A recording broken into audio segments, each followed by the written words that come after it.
gunshot echoed through the Chicago skyscraper as Jake Morrison pressed his back against the marble wall, blood seeping through his shirt from the bullet wound in his shoulder, 23 floors below. His 10-year-old son Tyler was hiding in a bedroom closet while a hired killer searched their small-town home. "Give us the woman and the kid, Morrison," the tattooed biker snarled, his weapon trained on Jake's chest. "And maybe, your boy lives to see tomorrow." Jake's mind raced.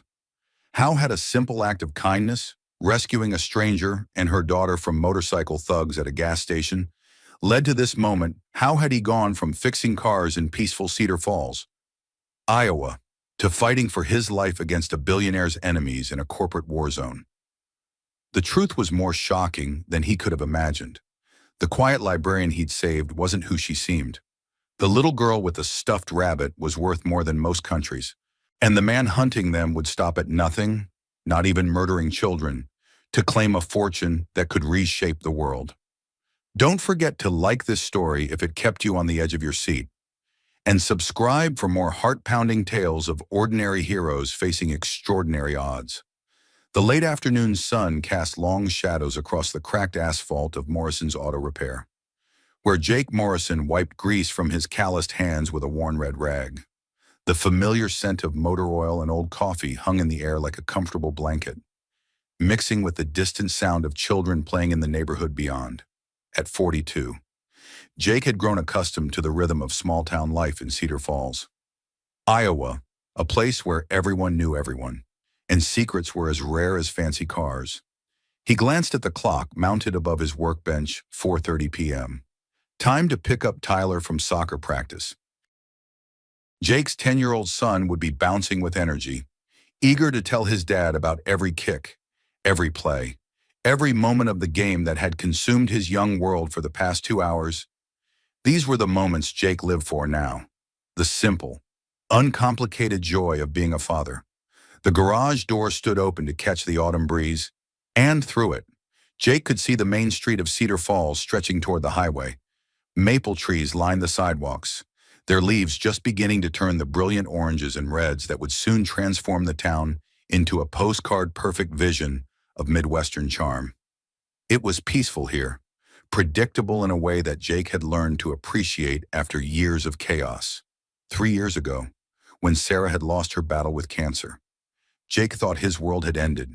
The devastating grief, the overwhelming responsibility of raising Tyler alone, the crushing weight of medical bills. It had all seemed impossible to bear, but somehow they had survived, more than survived. Actually, they had built a life together, father and son against the world, finding strength in their quiet routines and unwavering love for each other. Jake tossed the rag onto his workbench and reached for his keys, jangling them absently as he mentally ran through his evening plans. Pick up Tyler, stop by Miller's Market for groceries, home for dinner and homework. Maybe catch a Cubs game on the radio while Tyler worked on his math problems. Simple, safe, exactly the kind of life he had learned to treasure. The sound of his cell phone buzzing against the metal workbench interrupted his thoughts. Jake frowned as he read the text from Coach Williams. "Practice running late, pick up at 5:15. Sorry for the short notice." An extra 45 minutes. Jake looked around the garage. Considering his options, he could finish the oil change on Mrs. Henderson's Buick, or maybe tackle the transmission problem on the Chevy that had been giving him grief all week. Instead, he found himself gravitating toward the small refrigerator in the corner, pulling out a cold beer and settling into the folding chair he kept near the open garage door. Sometimes a man needed to just sit and watch the world go by. Cedar Falls moved at its own pace, unhurried and gentle. A few cars drifted down Main Street, their occupants likely heading home from work at the grain elevator or the small manufacturing plant on the outskirts of town.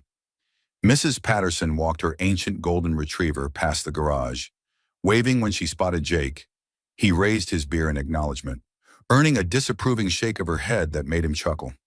The peaceful tableau was interrupted by the distinctive rumble of motorcycle engines, not the friendly purr of weekend riders, but the aggressive growl of bikes built for intimidation. Jake's trained ear, honed by years as a police officer before he'd opened the garage, immediately picked up on the difference. These weren't tourists passing through or local enthusiasts heading home from a weekend ride. These engines carried menace. Jake stood, setting his beer aside as he watched 5 motorcycles roar past his garage, heading toward the highway. The riders wore leather jackets and bandanas, their bikes customized with chrome and attitude. Even from a distance, Jake could see the patches on their backs, symbols he recognized from his law enforcement days. These weren't Boy Scouts. A knot of unease formed in Jake's stomach. Cedar Falls was the kind of place where the biggest crime was usually teenagers toilet papering someone's house, or disputes over property lines that got settled over coffee at the diner. Serious trouble was rare, which made it all the more noticeable when it showed up. The motorcycles disappeared around the bend toward Highway 30, their engine noise fading into the distance. Jake told himself he was being paranoid, probably just bikers passing through on their way to somewhere else. But the cop instincts he'd never quite shed kept nagging at him, whispering that something wasn't right. He was still pondering this when his phone rang. Tyler's excited voice burst through the speaker before Jake could even say hello. Dad, you'll never guess what happened at practice, despite his lingering unease. Jake couldn't help but smile. Tyler's enthusiasm was infectious, a bright spot that could chase away almost any dark mood. Let me guess. You scored the winning goal, and Coach Williams is recommending you for the Olympic team better. Jimmy Morrison, not related to us Morrison. The other Morrison, anyway. He tried to show off with this crazy bicycle kick and totally whiffed it and fell right into the goal net and got all tangled up, and Coach had to help him get out and, "Whoa, slow down there. Speed racer," Jake laughed. "Take a breath. Are you telling me Jimmy embarrassed himself in spectacular fashion?" "Completely. It was awesome." And then Sarah Jenkins said she thought soccer players were supposed to be graceful, and Jimmy got all red and, "Tyler," Jake interrupted gently, "where are you calling from? I thought practice wasn't over until 5:15. "Oh yeah, Coach Williams said we could call our parents if we wanted to leave early. Some of the guys are staying to practice penalty kicks. But I'm hungry and I finished all my homework during study hall. So, can you come get me now?" Jake glanced at his watch, 4:45. "Sure thing. Buddy, I'll be there in 10 minutes. "Awesome." "Oh, and Dad, can we stop by Thompson's gas station on the way home? I want to get one of those energy drinks you hate." "We'll see," Jake said, which both he and Tyler knew meant probably not, but I'll consider it if you're really good. "I'll be right there." Jake grabbed his keys and headed for his pickup truck, a 10-year-old Ford that had seen better days but still ran like a dream thanks to his careful maintenance. As he backed out of the garage, he caught sight of the motorcycles again, or at least their dust trail. Heading back toward town on a parallel road, the unease returned, stronger this time. Maybe it was nothing. Maybe it was something. Either way, Jake decided to take the long way to the school, just to keep an eye on things. The Cedar Falls Elementary and Middle School occupied a sprawling campus on the north side of town, surrounded by baseball diamonds and soccer fields that hosted everything from Little League championships to high school graduation parties. Jake pulled into the parking lot and spotted Tyler immediately. Impossible to miss with his shock of sandy brown hair and the bright red jersey that Sarah had bought him just before she got sick. Tyler was engaged in animated conversation with 2 other boys, using elaborate hand gestures to demonstrate something that clearly involved a lot of running and kicking. Jake smiled as he watched his son's face light up with the pure joy of being 10 years old and having the whole world ahead of him. "Dad!"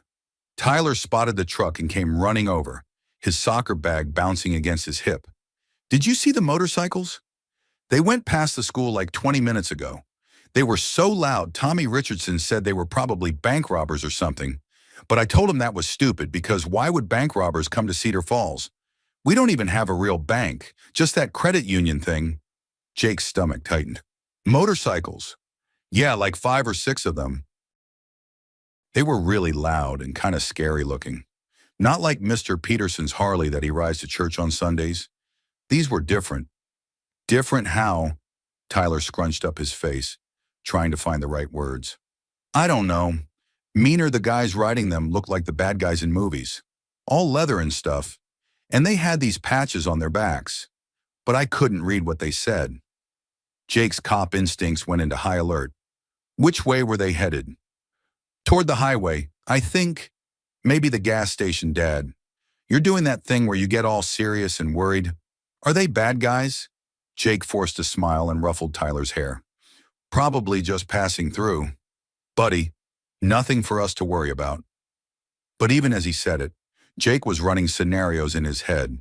Motorcycle gangs didn't usually stop in places like Cedar Falls unless they had business there. And business. In their world. Usually meant trouble. Can we still stop for an energy drink? Tyler asked as he climbed into the passenger seat.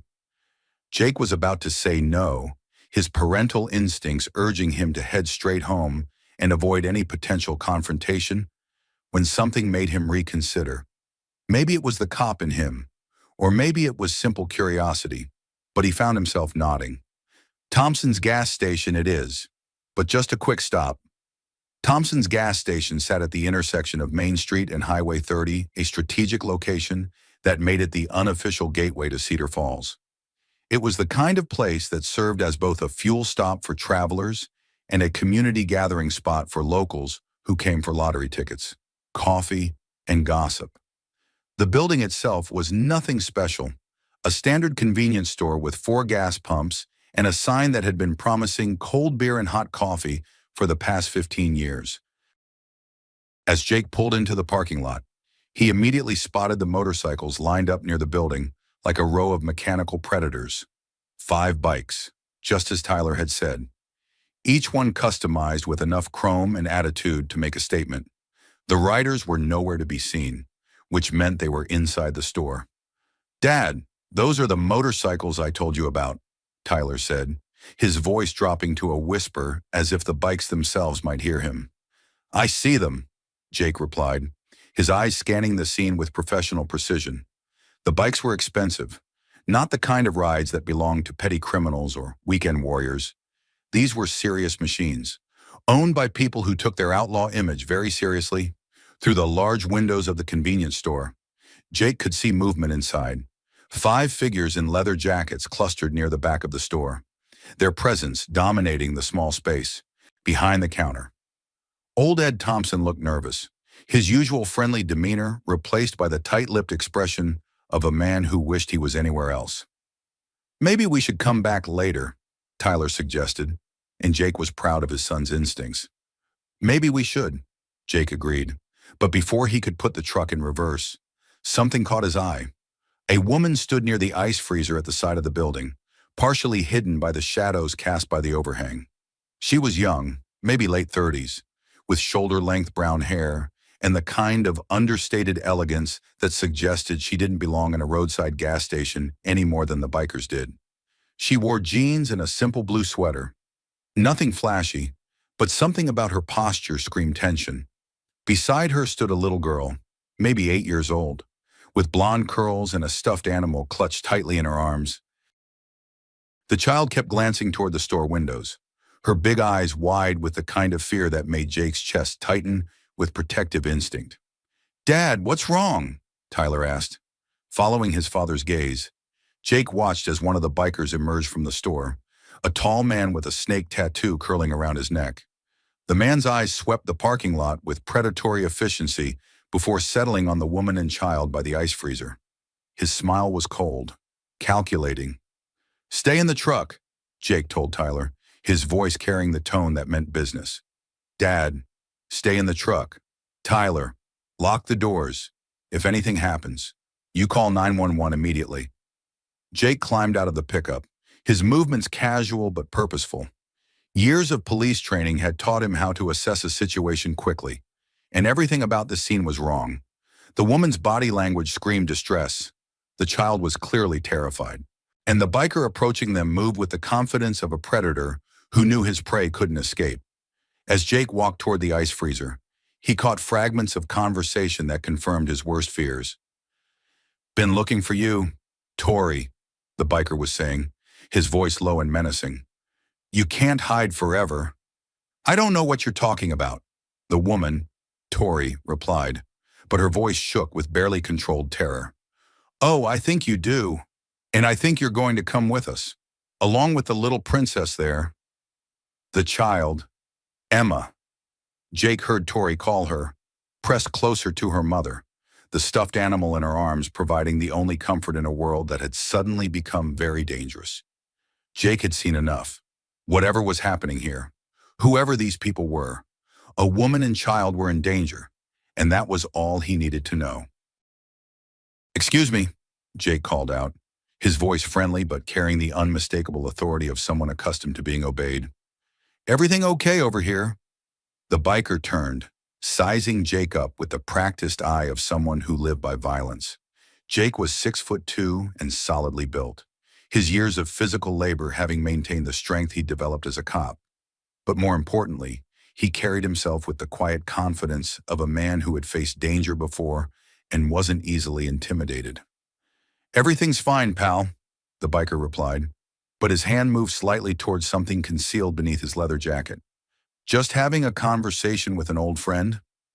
Jake looked at Tori, whose eyes met his with desperate gratitude. "Ma'am, is this gentleman bothering you?" Tori hesitated, clearly torn between fear of the consequences and the hope that this stranger might actually be able to help. "She's fine," the biker said more firmly. "Like I said, just old friends catching up." "Funny thing about that," Jake replied, his tone remaining conversational while his body shifted into a stance that would allow him to move quickly if necessary. "She doesn't look like she's enjoying the conversation much. By now." The other bikers had noticed the commotion and were emerging from the store. Jake's peripheral vision tracked their movement while keeping his primary focus on the immediate threat. 5 against 1. Not great odds. But Jake had faced worse during his police days.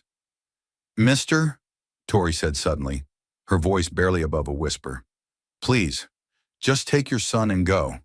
This isn't your problem."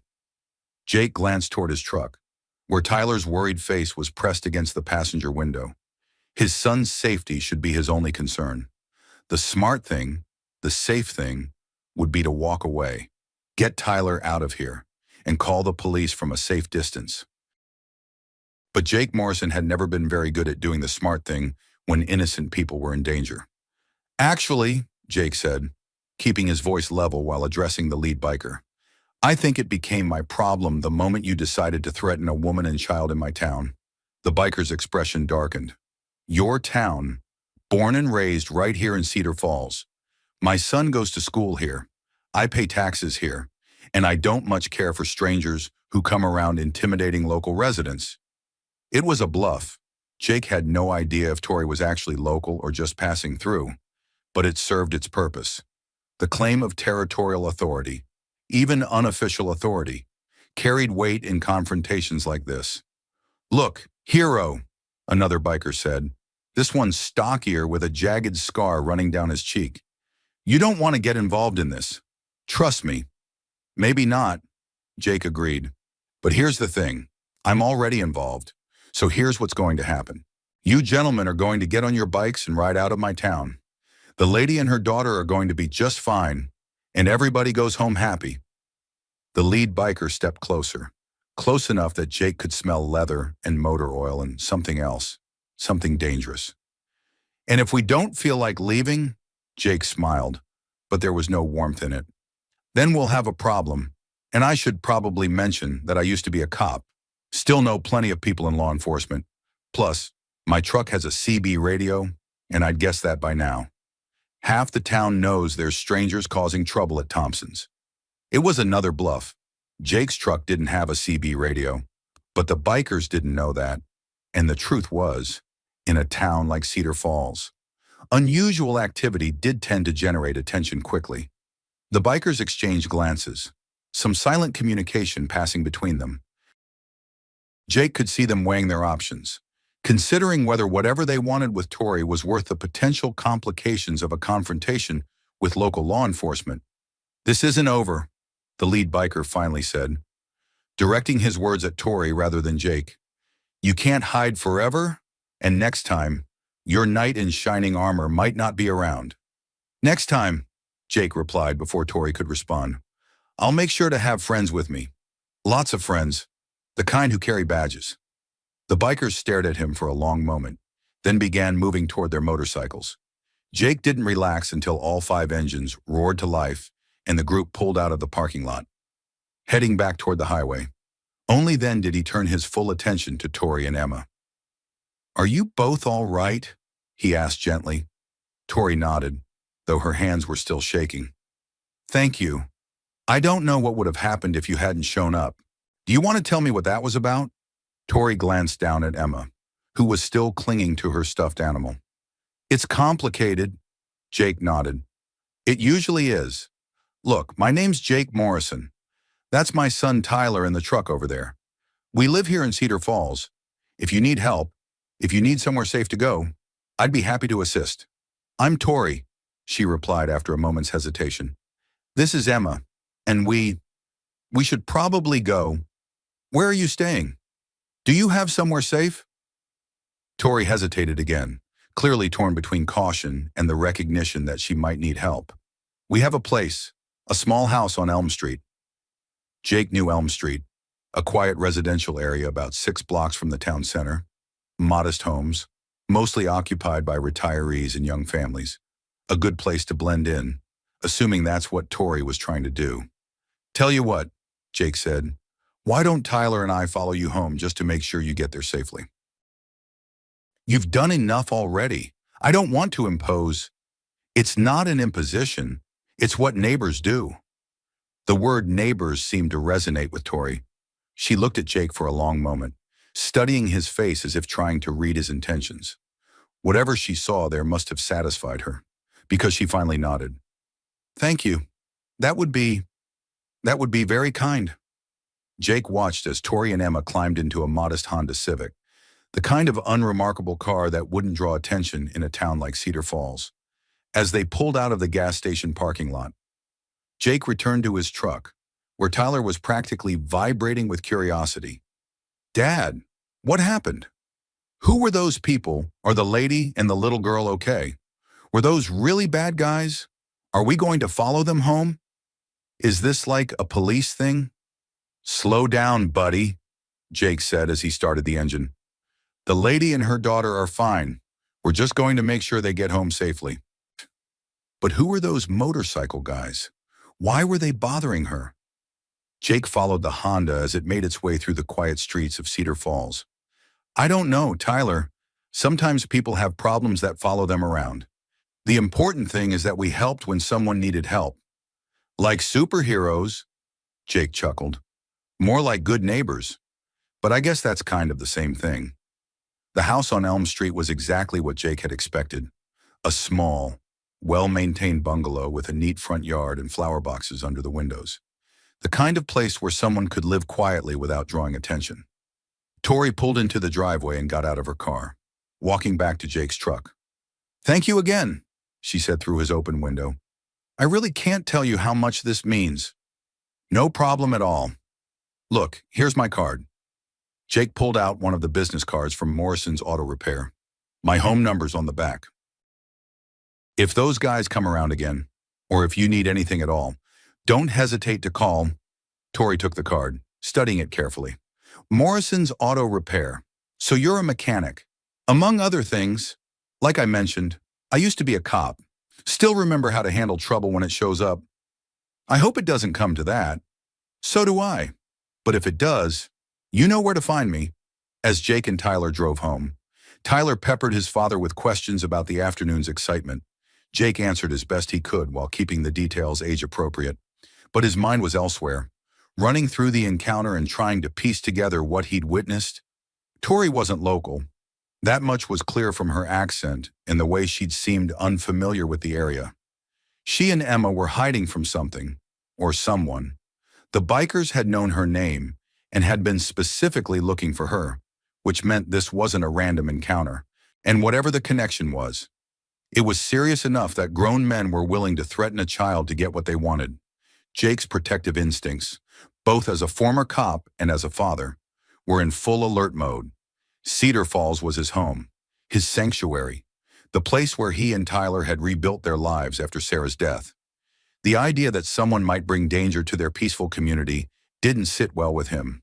But more than that, there had been something in Tori's eyes, a desperation that went beyond simple fear. She was running from something, and Jake had the uncomfortable feeling that whatever it wasn't going to give up easily. That evening, after Tyler had finished his homework and gone to bed, Jake sat on his front porch with a beer and his cell phone. He scrolled through his contacts until he found the number he was looking for: Detective Ray Sullivan, his former partner from his days with the Cedar County Sheriff's Department. Ray answered on the third ring, his voice carrying the weary tone of someone who'd been dealing with other people's problems all day. "Jake Morrison. Well, I'll be damned. How's civilian life treating you?" "Can't complain. Ray, listen, I need a favor. Off the books. Just between friends." "What kind of favor?" Jake described the afternoon's encounter, leaving out specific details about Tori and Emma, but providing enough information about the bikers to give Ray something to work with. "Motorcycle gang. You said 5 guys. Leather jackets. Patches on their backs." "That's right. Professional looking. Not weekend warriors or wannabes. These guys were the real deal." Ray was quiet for a moment. "Jake, we've had some chatter lately about increased activity from some of the regional clubs. Nothing specific, but word is that some of the bigger organizations are expanding their territories, looking for new revenue streams." "What kind of revenue streams?" "The usual. Drugs, protection rackets, human trafficking. The kind of business that requires intimidation and violence to maintain." Jake's stomach tightened. "Human trafficking? It's a growing problem, especially in rural areas where law enforcement is spread thin. Small towns, isolated communities. They're perfect for moving people who don't want to be found. Or for finding people who are trying to hide."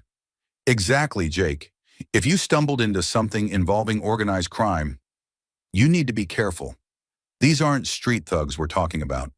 These are people who kill for a living." "I understand.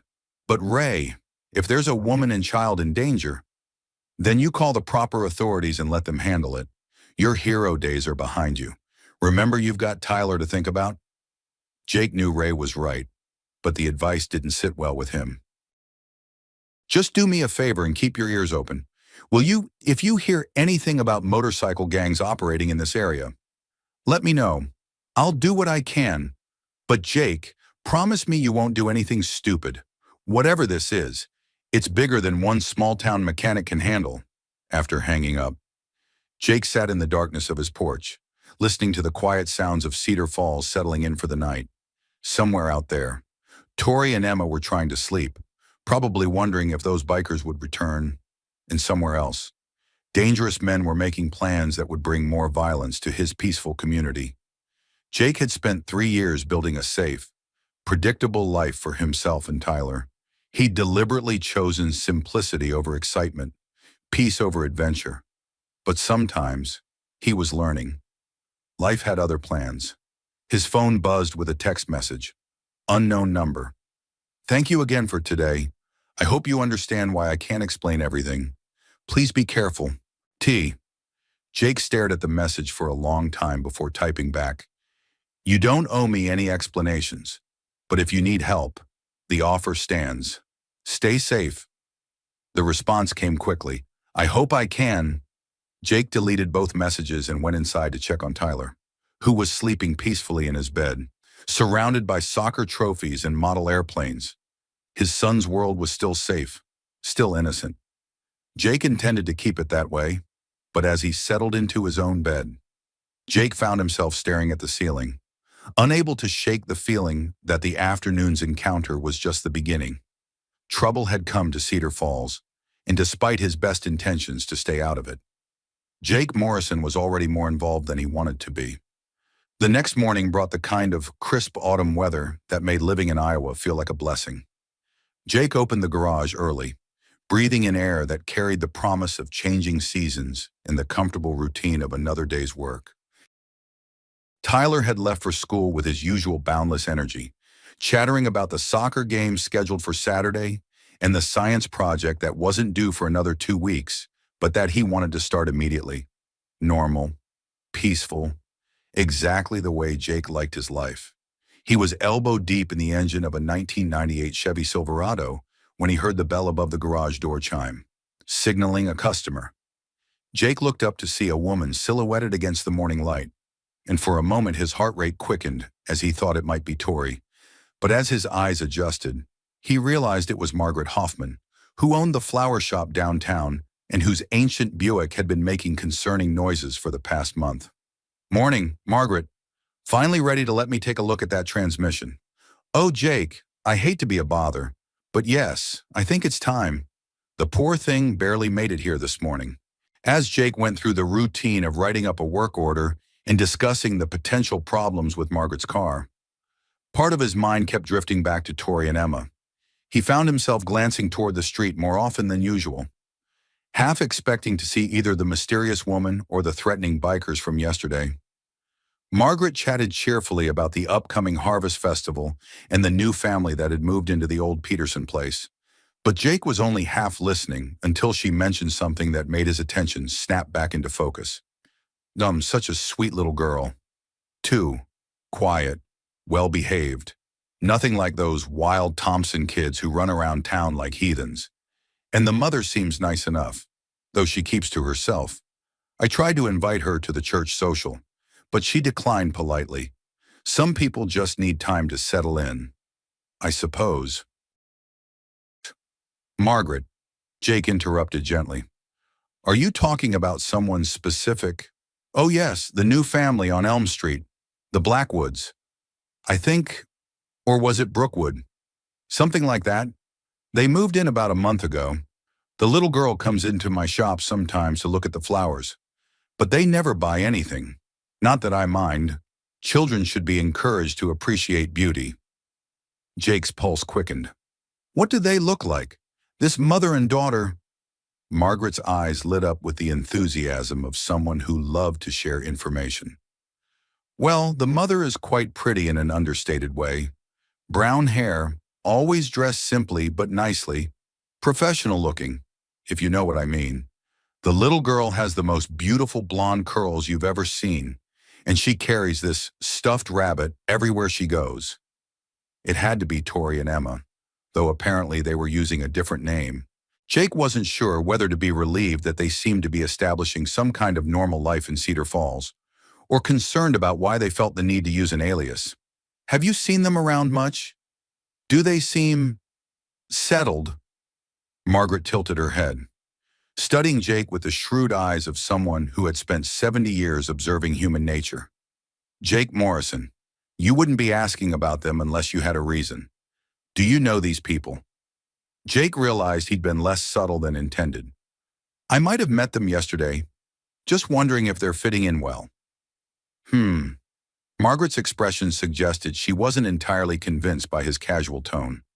"Well, they seem nice enough, though the mother always looks a bit nervous, like she's expecting bad news, if you know what I mean.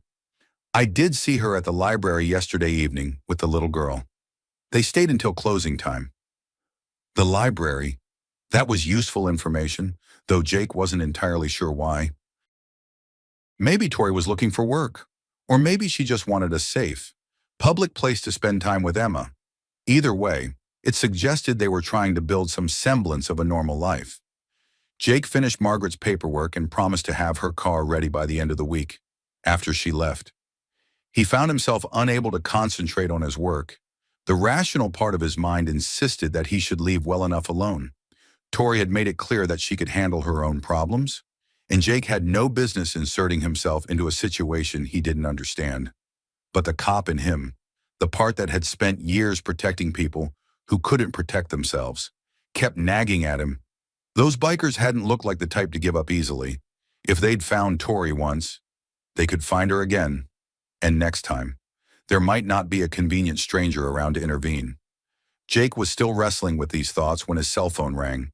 The caller ID showed a number he didn't recognize, but something made him answer anyway. "Morrison's Auto Repair. Mr. Morrison, this is Tori, from yesterday." Jake straightened immediately.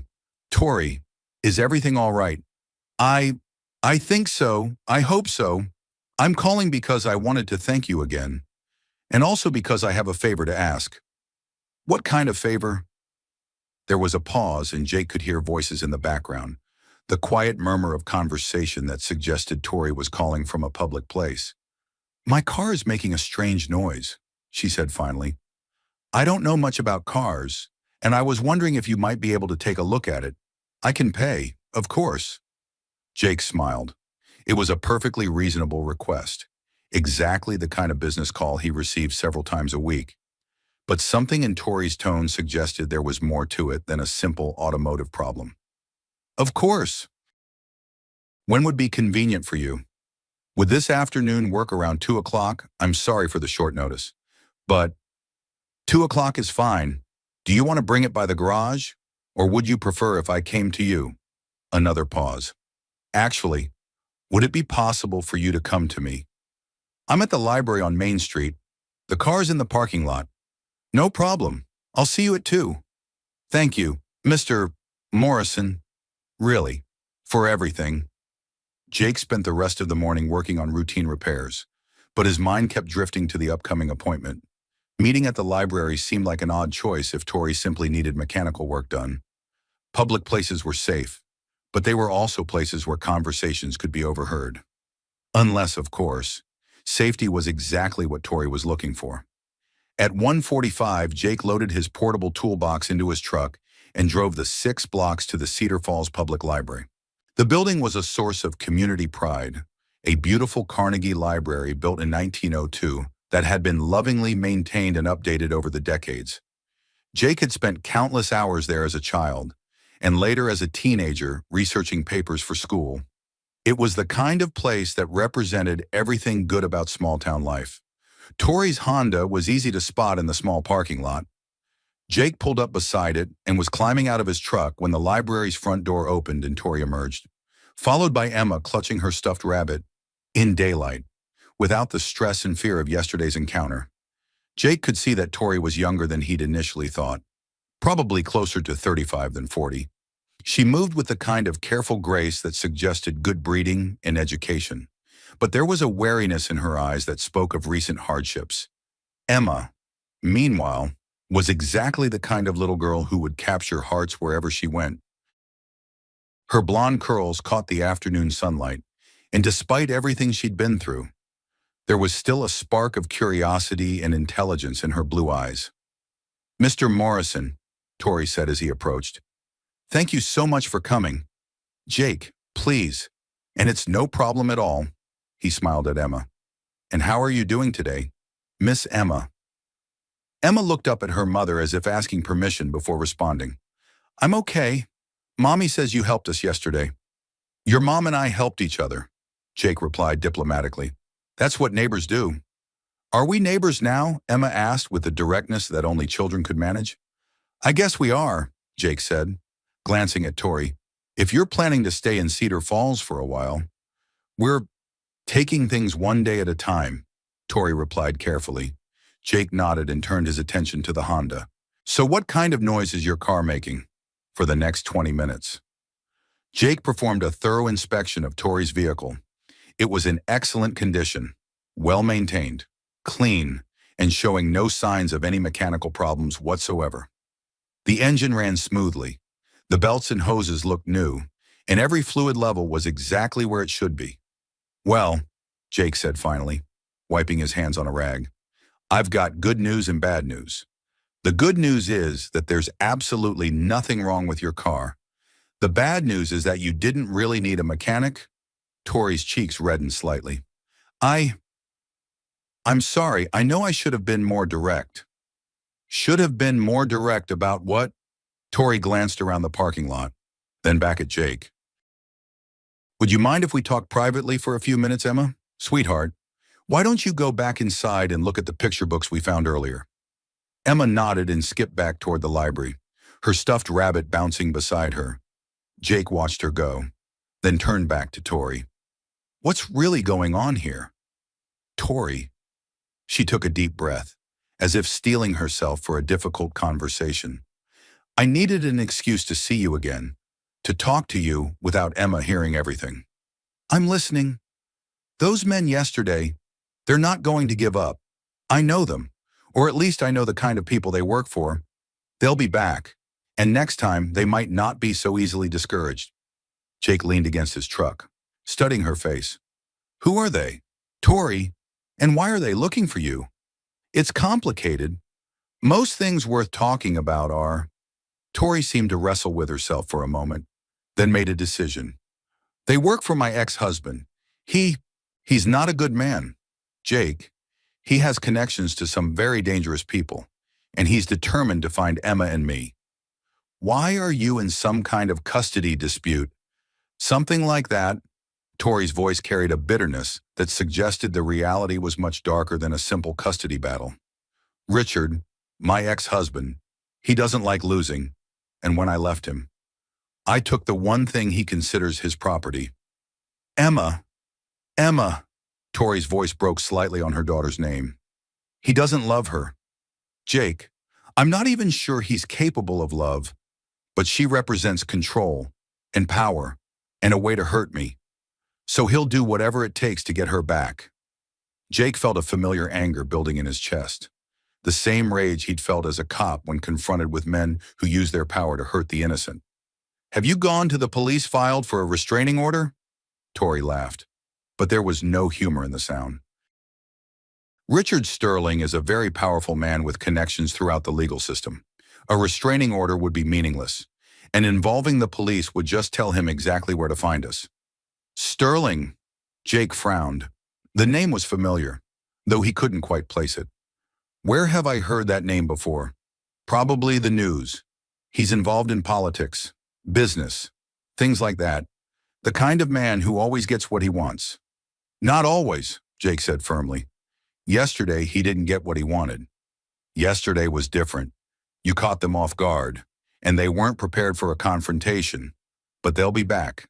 Jake, and next time, they'll be ready for interference. Jake was quiet for a moment, processing what Tori had told him. What do you want from me? Tori. I don't know, she admitted.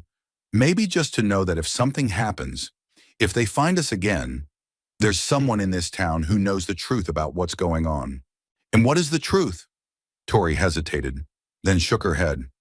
That's all I can tell you right now. I'm sorry, but the less you know, the safer you and Tyler will be.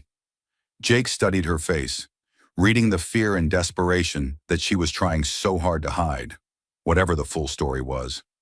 He could see that Tori was genuinely terrified for her daughter's safety, and in Jake's experience, mothers didn't run from good men who just wanted to see their children. Tori, he said finally, I want you to have my home address, and I want you to promise me that if those men show up again, you'll call me immediately. Jake, I can't ask you to. You're not asking. I'm offering. This is my town, my community. If someone's threatening residents of Cedar Falls, that makes it my business. Tori stared at him for a long moment, as if trying to understand how someone could be willing to help without expecting anything in return. Why, she asked quietly, why would you risk your safety for strangers? Jake thought about Tyler, sleeping peacefully in his bed last night, surrounded by the security of a safe home in a peaceful community. He thought about Sarah, and how she'd always believed that good people had an obligation to help each other. And he thought about his years as a cop, when protecting the innocent had been more than just a job. It had been a calling. Because it's the right thing to do, he said simply. And because in a town like Cedar Falls, we look out for each other.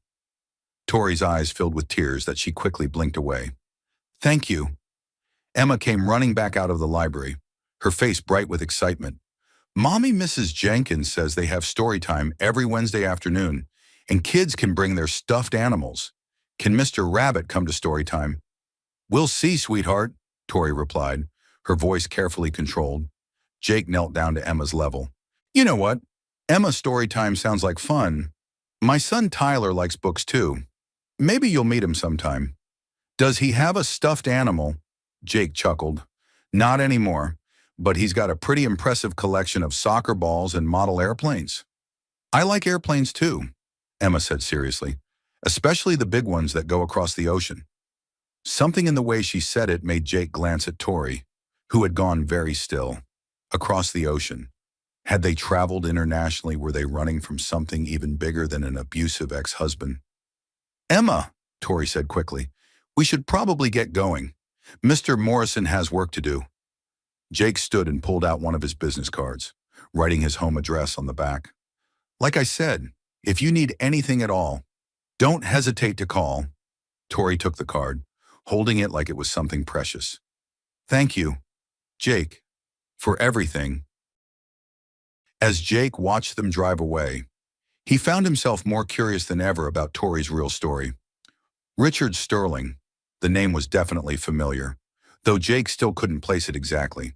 And Emma's comment about airplanes that went across the ocean suggested a level of sophistication and travel that didn't match with a small-town librarian's lifestyle. That evening, after Tyler had gone to bed, Jake sat at his kitchen table with his laptop, something he rarely used except for ordering auto parts and checking weather forecasts. He typed Richard Sterling into the search engine and waited for the results. What he found made his blood run cold. Richard Sterling wasn't just a businessman or politician. He was a high-powered attorney with connections to some of the most dangerous criminal organizations on the East Coast. His name appeared in dozens of articles about organized crime, political corruption, and financial fraud. The man had been investigated by federal authorities multiple times but had never been convicted of anything. The hallmark of someone with both money and connections. But it was a Society page article from 2 years ago that made Jake's stomach drop. The headline read, "Sterling divorce turns ugly as wife disappears with daughter." The accompanying photo showed Richard Sterling standing outside a courthouse, looking appropriately concerned for the cameras. But in the background, barely visible, was a smaller photo of the woman he'd been married to, Victoria Blackwood Sterling, Tori. Jake stared at the screen, his mind racing. Victoria Blackwood. That name was familiar too, though it took him a moment to place it. When he did, he had to read the article twice to make sure he wasn't mistaken. Victoria Blackwood wasn't just some random woman fleeing an abusive marriage. She was the daughter of Charles Blackwood, one of the wealthiest men in America. The Blackwood family fortune was built on real estate, technology investments, and a dozen other enterprises that had made them billionaires several times over, which meant that Emma wasn't just any little girl. She was the granddaughter of one of the most powerful families in the country, and they were hiding in Cedar Falls, Iowa, sleeping in a modest house on Elm Street, shopping for groceries at Miller's Market, and visiting the public library like any other small-town family. Jake closed the laptop and sat in the darkness of his kitchen, trying to process what he'd learned. Tomorrow, he would have to decide whether to confront Tori with what he knew, or whether to pretend he'd never looked into her background. Either way, his quiet life in Cedar Falls had just become a lot more complicated. Outside, the wind rustled through the maple trees, carrying with it the promise of an approaching storm. Jake had the uneasy feeling that the weather wasn't the only thing about to change in his peaceful small town. The morning after Jake's disturbing discovery about Tori's true identity, he found himself standing in his garage at 6 a.m., staring at a cup of coffee that had long since gone cold. Sleep had been elusive, his mind churning through the implications of what he'd learned. Victoria Blackwood Sterling, daughter of a billionaire, granddaughter to Emma of one of America's most powerful families, and apparently running from far more than just an abusive ex-husband. The sound of Tyler getting ready for school drifted from the house, the familiar routine of breakfast and backpack packing providing a comforting counterpoint to Jake's racing thoughts. Whatever was happening with Tori and Emma, he still had his own life to maintain, his own responsibilities to fulfill. But as Jake went through the motions of his morning routine, driving Tyler to school, opening the garage, starting work on Mrs. Henderson's transmission, part of his mind remained fixed on a single question: what was he supposed to do with the knowledge he'd gained? The rational choice was obvious: stay out of it.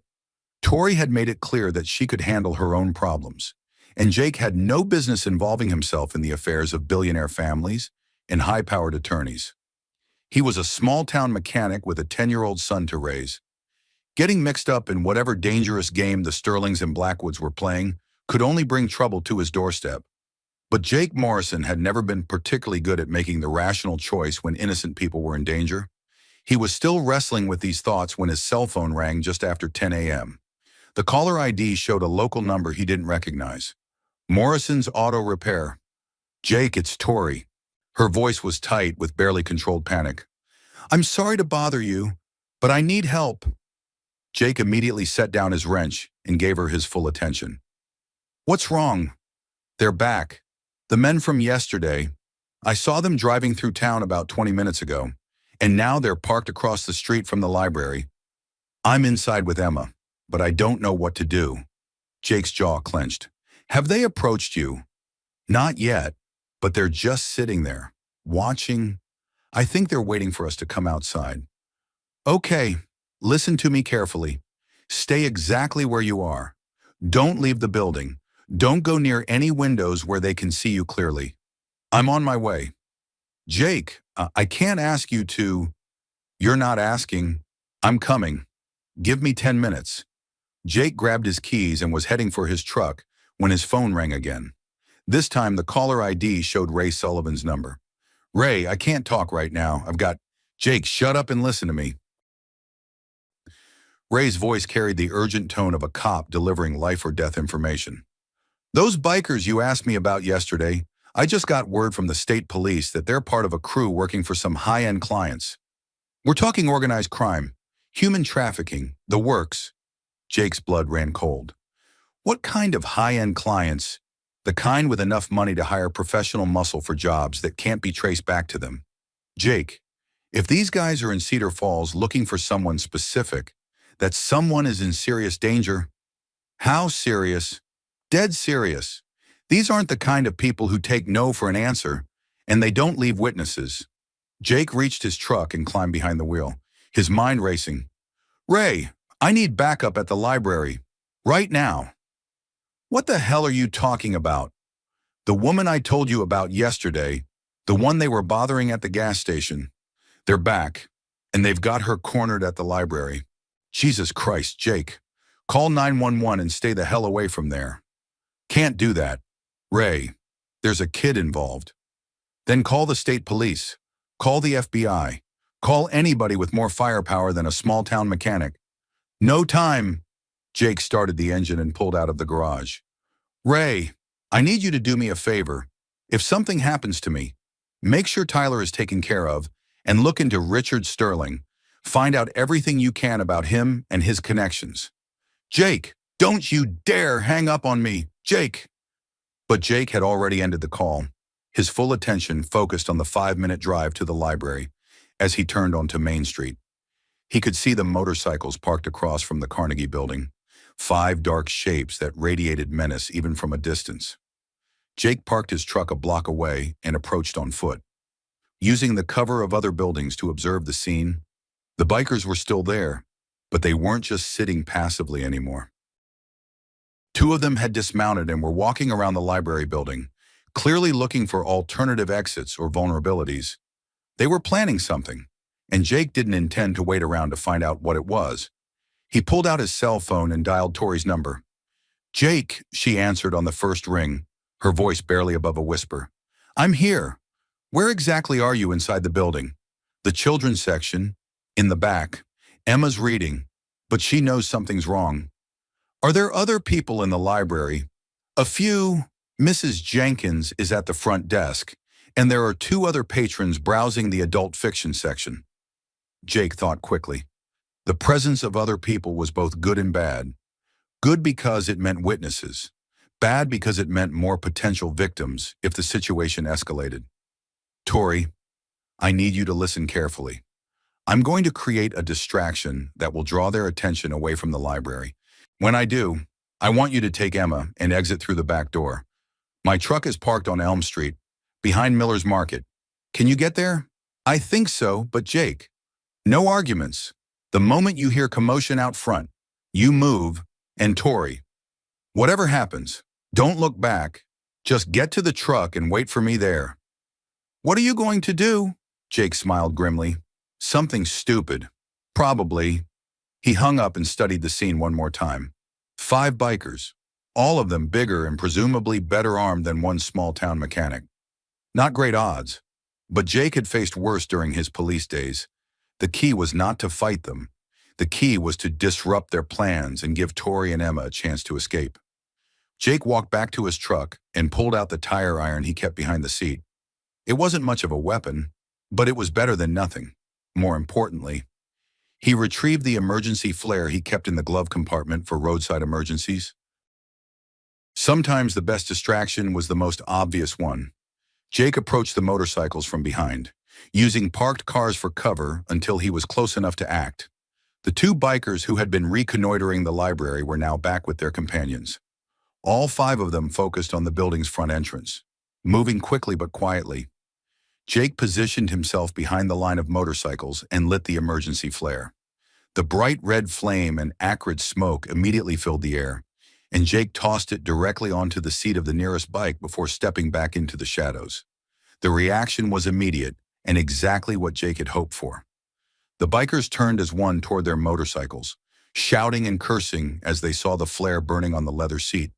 In their rush to extinguish the flames and assess the damage, they temporarily forgot about their surveillance of the library. Jake counted to 10, then stepped out of the shadows. "Afternoon, gentlemen. Having some mechanical trouble." The lead biker, the same man with the snake tattoo who had confronted Tori at the gas station, spun around with murder in his eyes. "You. Me," Jake agreed calmly. "Funny how we keep running into each other." "You've got some balls, I'll give you that," the biker snarled. "But you just made the biggest mistake of your life." "Wouldn't be the first time," Jake replied, keeping his tone conversational while his eyes tracked the positions of all five men. "But here's the thing. I really don't like it when strangers come to my town and start bothering local residents." "Your town," another biker, the stocky one with the scarred face, laughed harshly. "You think this backwater shithole belongs to you?" "Parts of it," Jake said. "The parts that matter." The bikers began to spread out, trying to surround him. Jake let them think they were succeeding while keeping his primary focus on the two who posed the greatest immediate threat. In his peripheral vision, he caught a glimpse of movement near the library's rear exit. Tori and Emma, moving quickly but quietly toward the back alley. Good. They were clear. Now Jake just had to survive the next few minutes. "Last chance. Hero," the lead biker said, his hand moving towards something concealed beneath his leather jacket. "Walk away now, and maybe we let you live." "Counter proffer," Jake replied. "You get on your bikes and ride out of Cedar Falls. And maybe I don't call in some friends of mine who carry badges and have very little sense of humor about armed bikers threatening civilians. What friends? This place barely has a sheriff's department, and the nearest state police barracks is 40 miles away." Jake smiled. "Who said anything about local law enforcement?" It was a bluff, but apparently a convincing one. The bikers exchanged uncertain glances, clearly wondering what kind of backup Jake might have access to. "You're full of shit," Scarface said, but there was less conviction in his voice than before. "Maybe," Jake agreed. "Want to find out?" The standoff stretched for nearly a minute, tension crackling between the two groups like electricity before a thunderstorm.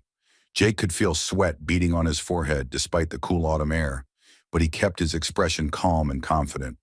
Finally, the lead biker made his decision. "Take him!" Jake was ready. As the first biker lunged forward, Jake sidestepped and brought the tire iron around in a sharp arc that caught the man across the ribs. The biker doubled over with a grunt of pain, and Jake immediately shifted to face the next threat. But fighting five men at once, even with the element of surprise, was a losing proposition. Jake managed to land two more solid hits before a punch from behind sent him stumbling forward, directly into the path of Scarface's haymaker. Stars exploded across Jake's vision as the punch connected with his jaw, and he went down hard on the asphalt. Through the ringing in his ears, he could hear the bikers closing in, their voices promising violence and pain. Jake rolled to his left, narrowly avoiding a vicious kick aimed at his ribs, and came up swinging with the tire iron.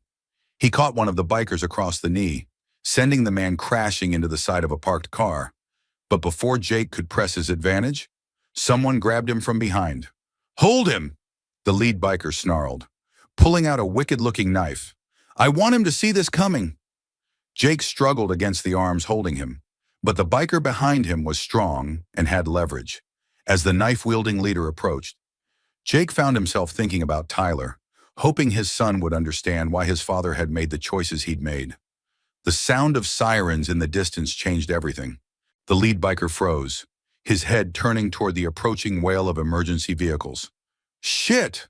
How the hell? I told you I had friends!" Jake gasped, though in truth he had no idea who had called for help. The bikers released Jake and scrambled for their motorcycles, their coordinated assault dissolving into panicked retreat. Within seconds, all 5 bikes roared to life, and the gang disappeared down Main Street in a cloud of exhaust and burning rubber. Jake lay on the asphalt, breathing hard and taking inventory of his injuries. His jaw ached where Scarface had hit him, his ribs were tender from the attempted kick, and his knuckles were scraped from the tire iron. But nothing seemed to be seriously damaged. The first police car to arrive was driven by Deputy Mike Chen, a young officer Jake had known since the kid was in high school. Mike jumped out of his cruiser with his hand on his weapon, his eyes scanning the scene with professional alertness. "Jake, what the hell happened here?" Jake climbed slowly to his feet, wincing as his bruised ribs protested the movement. "5 bikers. They were harassing some people at the library. I intervened. Where are they now?" "Gone, took off when they heard your sirens." Mike looked around at the scene, the abandoned flare still smoking near the motorcycle's former position, the scattered debris from the brief fight, Jake's obvious injuries. "Jesus, Jake, 5 against 1. Are you insane?" "Probably," Jake admitted. "Mike, who called this in? Anonymous tip. Someone called the station and said there was a disturbance on Main Street involving armed bikers. Described your truck. Said you might need assistance." Jake smiled grimly. Ray Sullivan. His former partner must have called in the cavalry after Jake hung up on him. Good old Ray, still watching out for his former partner, even when said partner was being an idiot. "Jake," the voice came from behind him, and he turned to see Tori running across the street, her face pale with worry. "Oh my God, are you hurt?" "I'm fine," Jake said, though his split lip probably undermined the claim. "Are you and Emma okay?" "We're fine. We made it to your truck, and then we heard the sirens and saw the bikers leaving and—" Tori's voice broke slightly. "You could have been killed." "But I wasn't," Jake pointed out, "and neither were you." Deputy Chen looked back and forth between Jake and Tori, clearly trying to piece together the relationship. "Ma'am, I'm going to need to get a statement from you about what happened here." Tori tensed immediately. "I don't think that's necessary. I didn't actually see the fight." "Ma'am, if these men were harassing you, we need to know about it. This could be part of a larger pattern of criminal activity." Jake saw the panic in Tori's eyes and stepped in quickly. "Mike, the lady's been through enough stress for one day. Maybe you could take her statement later, after she's had a chance to calm down." Deputy Chen looked like he wanted to argue, but Jake's reputation in the community carried weight. "All right, but I'll need to follow up within the next day or 2. "Of course," Tori said, though Jake could hear the strain in her voice, after giving his own statement and declining medical attention. Jake found himself walking with Tori and Emma back toward the library parking lot. Emma had been remarkably quiet during the whole ordeal, clinging to her stuffed rabbit and staying close to her mother's side. "Jake," Tori said as they reached her Honda, "I don't know how to thank you. You risked your life for us." "You don't need to thank me," Jake replied, "but we do need to talk. Privately." Tori studied his face, reading something in his expression that made her go very still. "What about?" Jake glanced down at Emma, who was listening with the careful attention that children pay to adult conversations they weren't supposed to understand. "Emma, sweetheart, would you mind sitting in your mom's car for a few minutes while we talk? You can read your library book." Emma looked at her mother, who nodded reluctantly. Once the little girl was settled in the back seat with her book and stuffed animal. Jake turned back to Tori. "I know who you are," he said quietly. Tori's face went white. "What do you mean?" "I mean, I know you're not really Tori Blackwood from Elm Street. I know you're Victoria Blackwood Sterling, daughter of Charles Blackwood, and that Emma is his granddaughter." For a moment, Tori looked like she might deny it. Then her shoulders sagged. and Jake saw the weight of exhaustion and fear that she'd been carrying. How long have you known? Since last night. I looked up Richard Sterling after you mentioned his name. And you know why I can't go to the police? Why I can't trust anyone? Jake nodded slowly. I know Richard Sterling is connected to some very dangerous people. But Tori, Victoria, I also know that your father is one of the most powerful men in America. Why aren't you asking him for help? Tori's laugh was bitter. Because my father cut me off when I married Richard against his wishes. He said I was making a mistake, that Richard was only interested in the family money. He was right, of course, but I was too stubborn to admit it. That was 3 years ago. People change their minds. Not Charles Blackwood. Tori's voice carried a deep sadness. My father doesn't forgive, and he doesn't forget.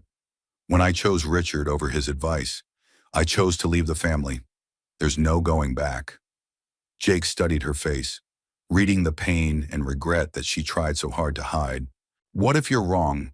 What if he'd welcome you back, especially if he knew his granddaughter was in danger? You don't understand. My father he's not like other people. He built his empire by being ruthless, by never showing weakness. Having a daughter who made such a public mistake, who embarrassed the family name. It's not something he'd easily forgive. But Emma is innocent in all this. She's his granddaughter. She's also Richard's stepdaughter, which makes her a liability in my father's eyes. He doesn't think in terms of family sentiment. Jake, he thinks in terms of power and control and public perception. Jake was quiet for a moment, processing what Tori had told him. So what's your plan? Keep running forever. Keep looking over your shoulder and jumping at shadows. I don't know, Tori admitted.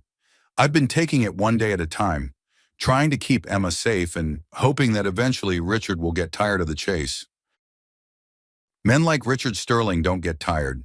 They get more dangerous. I know that. Tori's voice was barely above a whisper. But what choice do I have?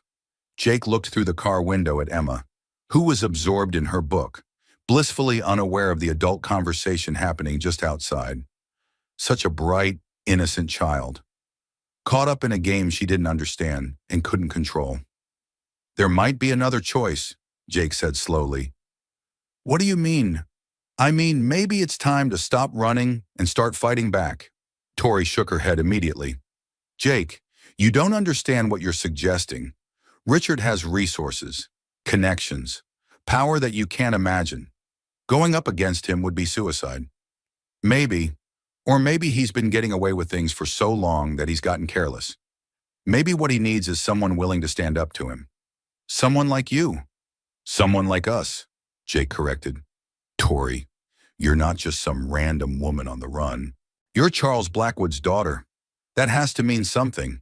Even if you're estranged from him, it means I'm a target. It also means you have resources of your own, if you're willing to use them. Tori was quiet for a long time, staring at her hands when she finally looked up. There was something different in her eyes. Not hope exactly, but perhaps the first spark of determination Jake had seen from her. What are you suggesting? I'm suggesting we find out exactly what Richard is up to, who he's working with, and how far he's willing to go. And then we use that information to make him back off. How? Jake smiled grimly. I still have friends in law enforcement. Good friends who know how to keep their mouths shut and who don't like it when powerful people abuse the system. Jake, if we do this, if we go after Richard, there's no going back. He'll come after you too. And Tyler. Tyler is my concern. And as for Richard coming after me, Jake touched his bruised jaw ruefully. He's already doing that. Tori studied his face for a long moment, as if trying to gauge his sincerity. Why would you do this? Why would you risk everything for people you barely know? Jake thought about his answer carefully. The truth was complex. Part protective instinct, part stubborn refusal to be intimidated, part genuine caring for a woman and child who deserve better than to live in constant fear. Because it's the right thing to do, he said finally. And because nobody has the right to terrorize a child. Tori's eyes filled with tears that she quickly blinked away. If we do this, If we really go after Richard, we have to be smart about it. We have to be careful. Agreed. But Tori, there's something else we need to consider. What?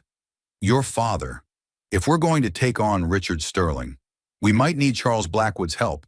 Whether you like it or not, Tori's face went pale again. Jake, you don't understand. My father and I, the things that were said when I left, were said 3 years ago by two people who were angry and hurt. People change. Tori and grandparents have a way of seeing things differently than parents. You're asking me to risk everything on the possibility that a man who disowned me might be willing to help. I'm asking you to consider all your options. Richard Sterling is powerful, but he's not more powerful than Charles Blackwood. And if there's even a chance that your father would help protect his granddaughter. Tori was quiet for several minutes, her eyes fixed on Emma through the car window. Finally, she turned back to Jake. If I contact my father, if I try to reconcile, and he rejects me again, it will destroy what little hope I have left. And if you don't contact him, and something happens to Emma because you were too proud to ask for help. It was a harsh question, but Jake could see that it hit home. Tori closed her eyes, wrestling with a decision that would affect not just her own future, but her daughter's as well. I need time to think about this, she said finally. Time is something we might not have much of. Those bikers will be back, probably with reinforcements. I know, I need to figure out how to do this without making things worse. Jake nodded. Fair enough. But Tori, while you're thinking, I'm going to start making some calls. See what kind of information my law enforcement contacts can dig up on Richard and his associates. Be careful. Jake, these people don't play games. Neither do I, as Tori and Emma drove away. Jake stood in the library parking lot, his mind already racing through the contacts he could call, the favors he could ask, the information he might be able to gather. Richard Sterling thought he could terrorize a woman and child with impunity, using hired thugs and intimidation tactics to get what he wanted. Richard Sterling was about to learn that some small-town mechanics had very long memories and very loyal friends. Jake's cell phone rang as he walked back to his truck. Ray Sullivan's name appeared on the caller ID. You son of a bitch! Ray's voice exploded through the speaker before Jake could even say hello. Do you have any idea how close you came to getting yourself killed today? Hello to you too, Ray, and thanks for calling in the cavalry. Don't thank me yet, Jake. I've been making some calls about Richard Sterling and his associates. What I found out is going to make you wish you'd never heard the man's name. Jake felt his stomach tighten. What did you find? Sterling's not just connected to organized crime. He's one of their primary legal advisors. Money laundering, human trafficking, political corruption, you name it. The man has his fingers in every dirty pie on the East Coast. What about the bikers, mercenaries? Professional muscle for hire. The kind of people who specialize in making problems disappear permanently? Jake climbed into his truck, his mind processing this new information. Ray, what kind of resources would it take to bring down someone like Sterling? Are you insane, Jake? You're talking about going up against someone with connections to the FBI, the Justice Department, half the politicians in Washington? The man could have you disappeared and no one would ever ask questions? But hypothetically, if someone had evidence of his criminal activities, it would have to be ironclad, video, audio, financial records, multiple witnesses, and even then, you'd need someone with enough power and influence to make sure the case actually went to trial instead of disappearing into a bureaucratic black hole. Jake was quiet for a moment. Someone like Charles Blackwood. Charles Blackwood. The real estate mogul Jake. What the hell are you mixed up in? It's complicated. It always is with you. But yes, hypothetically, someone with Blackwood's resources and connections might be able to take on Sterling. Might being the operative word. Ray, I need another favor. Christ, what now? I need you to find out everything you can about the relationship between Sterling and Charles Blackwood. Business dealings, personal history, anything that might give us leverage. Us, Jake, there is no us in this. You're a civilian now. Remember, you fix cars and raise your son and stay the hell out of situations that could get you killed. Too late for that. Ray was quiet for a long moment. This is about the woman and child. Isn't it the ones the bikers were after? Among other things. Jesus. Jake, you always did have a weakness for lost causes. They're not lost causes. Ray, they're innocent people who deserve protection. And you think you're the one to provide it. I think I'm the one who's here, and who's willing to try. Ray sighed heavily. All right. I'll make some calls, see what I can find out. But Jake, promise me you won't do anything else stupid until we know more about what we're dealing with. I'll try. That's not a promise. It's the best I can do. After hanging up with Ray, Jake drove home to find Tyler waiting on the front porch, his soccer ball balanced on one knee and a worried expression on his young face. Dad, Mrs. Patterson said there was a fight on Main Street and that you got beat up by a motorcycle gang. Jake climbed the porch steps, noting how his son's eyes immediately went to his split lip and bruised jaw. Mrs. Patterson has a tendency to exaggerate. So you didn't fight a motorcycle gang? There was a disagreement with some visitors to our town. It got resolved. Tyler studied his father's face with the careful attention of a child who had learned to read adult evasions.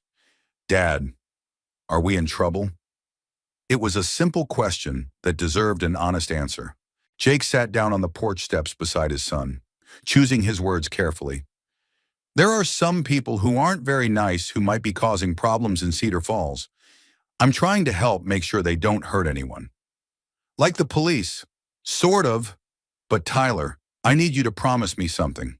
If I ever tell you to stay inside, or to go to a specific place, or to call someone for help, I need you to do it immediately without asking questions. Can you promise me that? Tyler's eyes went wide with a combination of excitement and fear.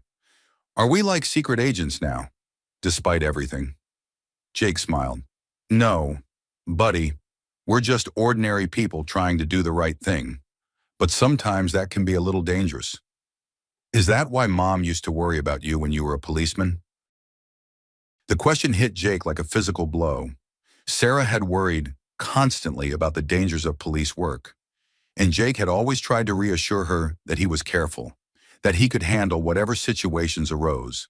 Now here he was, deliberately walking into danger again, putting himself at risk for people he barely knew. But as Jake looked at his son's trusting face, he realized that some things were worth the risk. Some battles had to be fought, regardless of the personal cost. Yes, Jake said quietly. That's exactly why she worried. But you did it anyway because it was important. I did it anyway because it was important. Tyler nodded solemnly, as if this explanation made perfect sense to him. Okay, Dad, I promise to do what you say if there's trouble. Good man. Jake ruffled his son's hair. Now, how about we order pizza for dinner and work on that science project you've been talking about? Really on a school night? Really? Sometimes a man needs pizza and science projects to make sense of the world. As they headed inside, Jake's cell phone buzzed with a text message from an unknown number. We need to talk. Tomorrow, 7 p.m., Oak Grove Cemetery. Come alone. V. Jake stared at the message for a long moment, then deleted it. Victoria Blackwood Sterling was ready to make a decision about her future, and Jake had the feeling that tomorrow night would change everything for all of them. Outside, the autumn wind picked up, rattling the windows and sending leaves skittering across the yard. Winter was coming to Cedar Falls, and with it, Jake suspected, a storm that would test everything he thought he knew about courage, loyalty, and the price of doing what was right. The next day passed slowly, each hour bringing Jake closer to his evening meeting with Tori. He went through the motions of his normal routine, work at the garage, picking up Tyler from school, helping with homework, but his mind was elsewhere, running through scenarios and possibilities. At 6:45 p.m., Jake told Tyler he needed to run an errand and would be back within the hour. Tyler, absorbed in a book about airplanes, barely looked up from the kitchen table where he was working on math problems. Oak Grove Cemetery occupied a small hill on the outskirts of Cedar Falls. Its weathered headstones and ancient oak trees creating a peaceful sanctuary that had served the community for more than a century. Jake's parents were buried there, along with Sarah, and he often came to visit their graves when he needed to think or find perspective. Tonight, however, the cemetery felt different, charged with tension and the weight of decisions that could change everything. Jake found Tori standing beside Sarah's grave, reading the inscription on the simple granite headstone. She looked up as he approached, her expression unreadable in the fading twilight. "Sarah Morrison," she said quietly. "Your wife, yes, she died 3 years ago. Cancer. I'm sorry. Thank you." Jake stood beside her, looking down at the grave where so many of his hopes and dreams were buried. "She was a good woman. She would have liked you. How can you be sure? Because she always believed in helping people who needed help, and because she had a soft spot for lost causes?" Tori smiled sadly. "Is that what I am? A lost cause?" "No," Jake said firmly. "You're a woman who's been backed into a corner by someone who should have protected you instead of threatening you. There's a difference." They stood in comfortable silence for a few minutes, both lost in their own thoughts. Finally, Tori spoke. "I've made a decision. I'm listening. I called my father this afternoon." Jake felt his pulse quicken. "And he hung up on me." Jake's heart sank. "Tori, I'm sorry." "Oh, but then he called back 10 minutes later." Tori's voice was carefully controlled, but Jake could hear the emotion underneath. "He wants to see me and Emma tomorrow. That's good news, isn't it? I don't know, maybe." He sounded different, older, tired. Tori turned to face Jake. "Jake, there's something I haven't told you. Something about my father." "What?" "He's dying." Jake felt as if the ground had shifted beneath his feet. "What do you mean, cancer? He's been fighting it for 8 months. But the doctors say he doesn't have much time left. Maybe weeks, maybe a few months at most." Jake stared at her, trying to process this new information. "Does Richard know?" "I don't think so. My father's been very private about his illness. He doesn't want it to affect his business dealings or stock prices. But you knew." "I found out by accident, through a mutual friend who didn't realize we weren't speaking. It's part of why I've been so conflicted about contacting him. I didn't want him to think I was only reaching out because he was dying." Jake understood now why Tori had been so reluctant to contact her father. The timing made any reconciliation suspect. Any request for help seemed calculating. "What did he say when you called?" "He said he'd been hoping to hear from me, that he'd made mistakes, and that he wanted a chance to meet his granddaughter before—" She trailed off, unable to finish the sentence. "Where are you supposed to meet him?" "Chicago? He's flying in tomorrow morning. He wants to see us at his penthouse downtown." Jake nodded slowly. "Do you want me to come with you?" "Jake, you've already risked so much. I can't ask you to." "You're not asking, I'm offering. And besides, if your father is willing to help deal with Richard, I want to be there to discuss strategy." Tori studied his face in the gathering darkness. "Why are you doing this?" Jake really.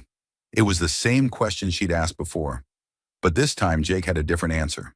Over the past few days, his feelings about Tori and Emma had evolved from simple protective instinct to something deeper, more complex.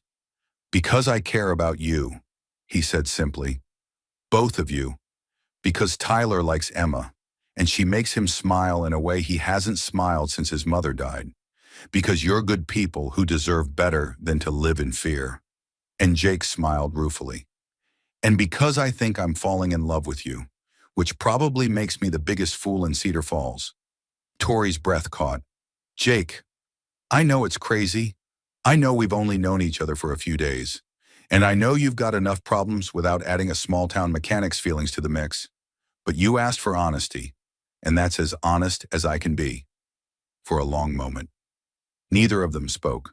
Then Tori stepped closer, reaching up to touch the bruise on Jake's jaw where Scarface had hit him. "You're not a fool," she said softly. "And you're not just a small-town mechanic.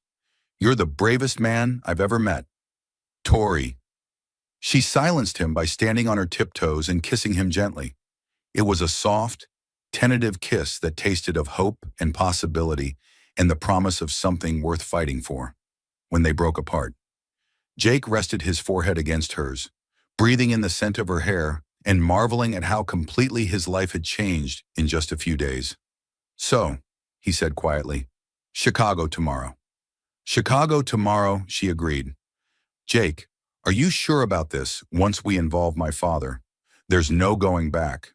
Richard will know we're fighting back, and he'll respond accordingly." "Let him respond. Maybe it's time someone showed Richard Sterling that he can't have everything he wants." As they walked back toward their cars, Tori took Jake's hand, intertwining their fingers. "There's something else you should know about tomorrow." "What?" "My father doesn't just want to meet Emma. He wants to discuss his will." Jake stopped walking. "His will." "He's been re-evaluating his legacy, thinking about what he wants to leave behind. I think meeting Emma might affect his decisions about the future of the Blackwood fortune." Jake understood immediately. This wasn't just about a dying grandfather wanting to meet his granddaughter. This was about inheritance, about power, about the kind of money that could reshape entire industries, which meant that Richard Sterling's interest in finding Tori and Emma might be about more than just custody or control. It might be about billions of dollars. "Tori," Jake said quietly, "I think we need to be very careful about who else knows about this meeting with your father." "What do you mean?" "I mean, if Richard finds out that Charles Blackwood is dying and considering changes to his will, he might escalate his efforts to find you. He might do something desperate." As if summoned by Jake's words, the sound of motorcycle engines rumbled in the distance, growing louder as they approached the cemetery. "Oh God," Tori whispered. "They found us." Jake grabbed her hand and pulled her toward the shelter of a large oak tree, his mind racing through their limited options.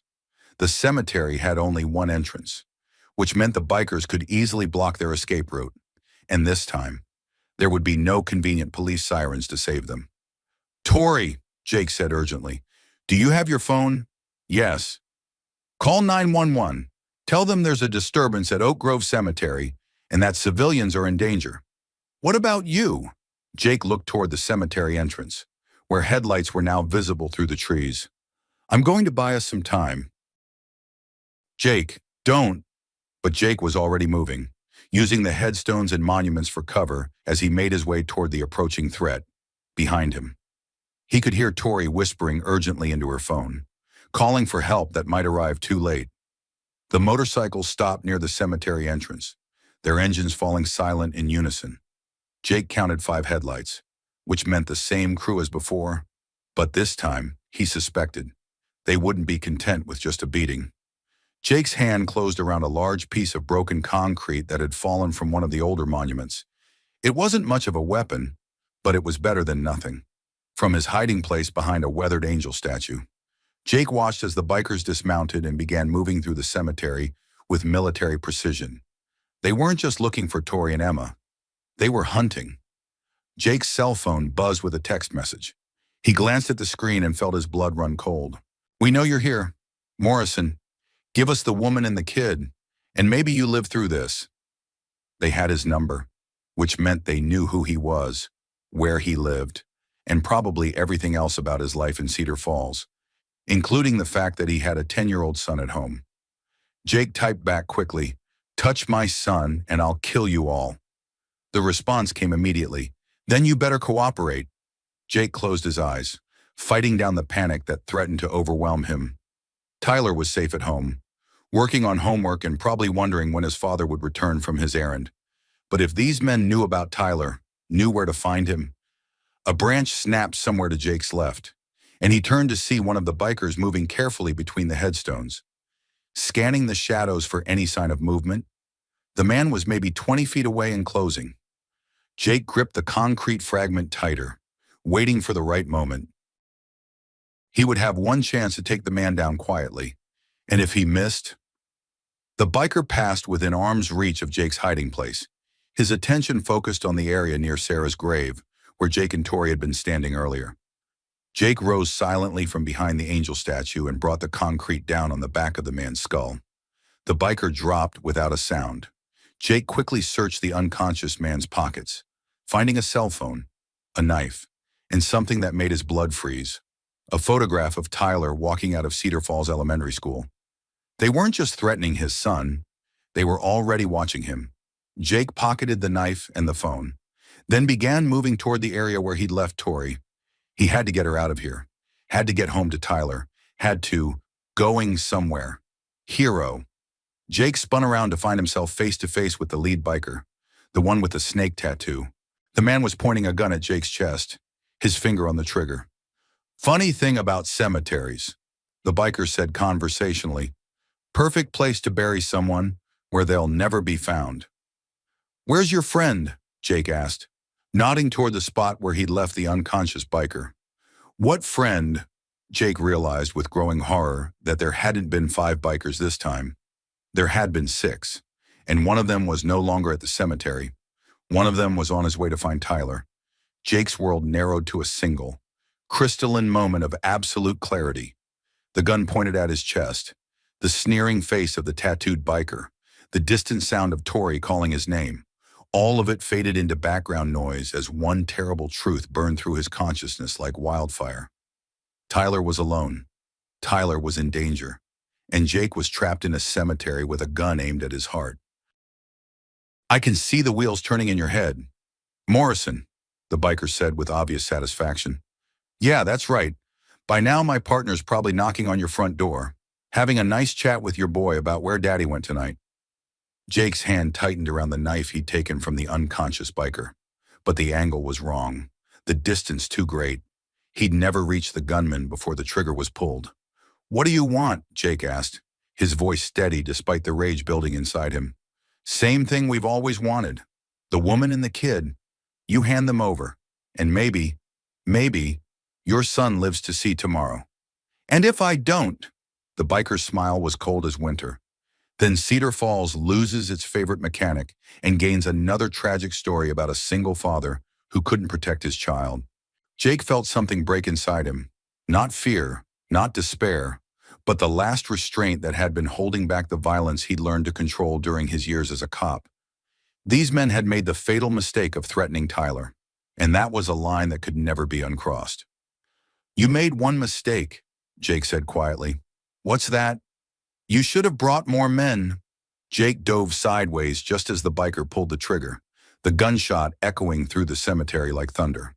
He rolled behind a marble headstone as a second shot chipped stone inches from his head, then came up running in a zigzag pattern that made him a difficult target.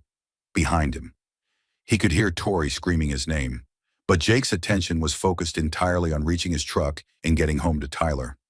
Nothing else mattered now, not his own safety, not the other bikers still hunting through the cemetery, not even Tori and Emma. Tyler was everything. Jake reached his pickup and dove inside just as another gunshot shattered the rear window. He started the engine and floored the accelerator, tires spinning on the gravel as he raced toward the cemetery exit, in his rearview mirror. He could see the remaining bikers running toward their motorcycles, but Jake had a head start in desperation on his side. His cell phone rang as he turned onto the main road, and Jake answered without looking at the caller ID. Tyler, are you there? Dad. Tyler's voice was small, frightened, but alive. Dad, there's a man at our house. He says he knows you. Tyler, listen to me very carefully. Where are you right now? I'm hiding in your bedroom closet. I heard him trying to get in through the kitchen door, so I ran upstairs like you taught me. Good boy. Jake had drilled Tyler on home security procedures after Sarah's death, when paranoia about losing his son had driven him to prepare for every possible threat. Is the door locked? Yes, and I pushed the dresser in front of it like you showed me. Perfect, my Tyler. I need you to stay exactly where you are and keep the phone on. I'm coming home right now. Dad, I'm scared. I know, buddy, but you're doing everything right. Just stay hidden and stay quiet. I'll be there in 5 minutes. Jake pushed the truck harder than he'd ever pushed it, taking corners at dangerous speeds and running stop signs in his desperate race to reach Tyler. Behind him, he could hear the motorcycle engines growing louder as the bikers gave chase, but they were too far back to catch him before he reached home. The Morrison house sat on a quiet residential street lined with maple trees and small, well-maintained homes. Jake had chosen the neighborhood specifically because it felt safe, because it was the kind of place where children could ride their bikes and play in the yard without their parents worrying about strangers or traffic. Now, as Jake pulled into his driveway, that sense of safety felt like a cruel illusion. The house looked normal from the outside, porch light on, Tyler's bicycle leaning against the garage, homework spread across the kitchen table visible through the window. But Jake could see signs that someone had been trying to force entry, scratches around the kitchen door lock, a displaced flower pot beneath the window, footprints in the soft earth of his wife's former garden. Jake grabbed a crowbar from behind the truck seat and approached the house carefully, using the shadows and landscaping for cover. The smart thing would be to wait for the police, to let trained professionals handle the situation. But Jake's paternal instincts had completely overwhelmed his tactical training. Tyler was inside, scared and hiding, and every second of delay felt like an eternity.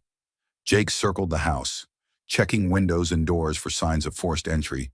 When he reached the back patio, he found what he was looking for. The sliding glass door had been jimmied open, its lock broken and the frame splintered. The biker was inside. Jake slipped through the damaged door into his own kitchen, moving as quietly as possible on the hardwood floors Sarah had loved so much. The house felt different with an intruder inside, contaminated, violated in a way that had nothing to do with physical damage and everything to do with the presence of evil in a place that was supposed to be sanctuary. From upstairs, Jake could hear the sound of someone moving around, testing doors and searching rooms. The biker was being methodical, systematic, taking his time because he believed Jake was still trapped at the cemetery. Jake climbed the stairs one step at a time, wincing as the old wood creaked beneath his weight. At the top of the staircase, he could see a figure silhouetted in the doorway of Tyler's room, a large man in leather jacket and jeans, holding what looked like a gun. "Come on out, kid," the biker was saying, his voice carrying the false friendliness that predators used with children. "Your daddy sent me to pick you up. We're going to go see him right now." Jake's rage reached a new level of intensity. This monster was in his house, threatening his son, trying to lure Tyler out of hiding with lies and manipulation. Jake raised the crowbar and stepped into the hallway. "Hey!" The biker spun around, raising his gun, but Jake was already moving. The crowbar caught the man across the wrist with a sickening crack, and the gun went flying down the hallway. Before the biker could recover, Jake drove the pointed end of the crowbar into his solar plexus, doubling him over with a grunt of pain. "You made a mistake coming into my house," Jake said through gritted teeth. "You made a mistake threatening my son." The biker straightened up, pulling a knife from somewhere inside his jacket. He was bigger than Jake, younger, and probably had more recent experience with violence. But Jake had something the biker didn't have. He was fighting for his child's life. They came together in the narrow hallway with brutal intensity, crashing into the walls and sending family photographs tumbling to the floor. The biker slashed with his knife, missing Jake's throat by inches, and Jake responded by driving his knee into the man's ribs. The fight was vicious, desperate, and over quickly. Jake managed to pin the biker's knife hand against the wall and bring the crowbar down on his forearm. The knife clattered to the floor, and Jake finished the confrontation by slamming the biker's head into the wall hard enough to crack the plaster. The intruder slumped to the floor, unconscious or worse. Jake didn't care which. "Tyler," Jake called out, his voice hoarse from exertion. "Tyler, it's okay, it's Dad. Dad." Tyler's voice was muffled but filled with relief. "Is the bad man gone?" "He's gone. Buddy, you can come out now." Jake heard the sound of furniture being moved. Then his bedroom door opened and Tyler emerged, pale and shaking but unharmed. Father and son fell into each other's arms, holding tight as the adrenaline and fear of the past 20 minutes slowly began to fade. "Are you hurt?" Jake asked, pulling back to examine his son's face. "No, I'm okay. Dad, who was that man? Why did he want to hurt us?" Jake looked down at the unconscious biker, then at the destruction in his hallway. Broken glass from picture frames, blood on the wall. the crowbar lying on the floor like evidence of his own capacity for violence. It's complicated, buddy, but right now we need to get out of here. Why? Because there might be more bad men coming, and this house isn't safe anymore. Jake's cell phone rang, and he answered to find Ray Sullivan's voice on the other end. Jake, what the hell is happening? I just got word that there was gunfire at Oak Grove Cemetery, and now dispatch is saying there's a disturbance at your address. Ray, I need help. These people have escalated beyond harassment. They broke into my house, threatened Tyler. Jesus Christ, are you both safe? For now, but Ray, I need you to send units to the cemetery. There's a woman there, Tori, and she might be in danger. Already done. Units are en route. Jake, you need to get Tyler somewhere safe and then come in for debriefing. I can't do that. What do you mean you can't do that? Jake looked at Tyler, who was listening with the wide-eyed attention of a child trying to understand an adult world that had suddenly turned dangerous. I mean, this isn't over. These people aren't going to stop, and the next time they might hurt innocent bystanders. I need to end this. Jake, you're not a cop anymore. You're a civilian with a child to protect. Let law enforcement handle this. Law enforcement can't handle this. Ray, these people have connections, resources, legal protection. The only way to stop them is to go after the man who hired them. You're talking about going after Richard Sterling. I'm talking about protecting my son. Ray was quiet for a moment, and Jake could hear the sound of sirens in the background. All right, what do you need? I need Tyler somewhere safe, somewhere these people can't find him. I can arrange protective custody. No, too official. Too many records. These people have access to official channels, Jake thought quickly. Running through his limited options, he needed someone he could trust, someone with no connection to law enforcement or official agencies, someone who could keep Tyler safe while Jake dealt with the threat at its source. Ray, do you remember my sister-in-law, Sarah's sister Karen, the one who lives in Minneapolis? That's her. Can you arrange for Tyler to be driven there tonight quietly? Off the books. Jake, that's a lot to ask. These people threatened my son. Ray, they came into my house. There's no line I won't cross to keep Tyler safe. Another pause, then a sigh. All right, I'll make some calls. But Jake, what are you planning to do while Tyler's in Minneapolis? I'm going to Chicago, and I'm going to end this. 20 minutes later. Ray Sullivan arrived at the Morrison house with 2 unmarked cars and a plan. The unconscious biker was taken into custody, though Jake suspected the man would be released on bail within hours. Tyler was packed into one of the unmarked cars with a bag of clothes and his favorite book, his young face trying to be brave despite the fear and confusion in his eyes. Dad, Tyler said as Jake leaned down to the car window. When will I see you again? Soon, buddy, I promise. Are you going to fight the bad men? Jake looked into his son's trusting eyes and made a promise he wasn't sure he could keep. I'm going to make sure they never bother us again. As the car carrying Tyler disappeared into the night, Jake felt a piece of his heart go with it, but he also felt something else, a cold, focused determination that reminded him of his days as a cop, when justice was more than just a concept and protecting the innocent was worth any personal cost. His cell phone rang with a call from an unknown number. Morrison. Jake, it's Tori. Are you all right? Heard the gunshots at the cemetery. And then you just disappeared. I'm fine. Tyler's safe. What about you and Emma? We're okay. The police arrived just after you left, and the bikers scattered. But Jake, we can't keep doing this. We can't keep running and reacting. These people will never stop. I know, that's why we're going to Chicago tomorrow as planned. Jake, after what happened tonight, maybe we should reconsider. Maybe I should take Emma and disappear again. Find somewhere else to hide. Running won't solve this. Tori, your father is our best chance at ending this permanently. There was a long pause on the other end of the line. Jake, there's something I need to tell you. Something I found out after you left the cemetery. What? I called my father again after the police arrived. I told him what happened tonight, about the men who were hunting us. What did he say?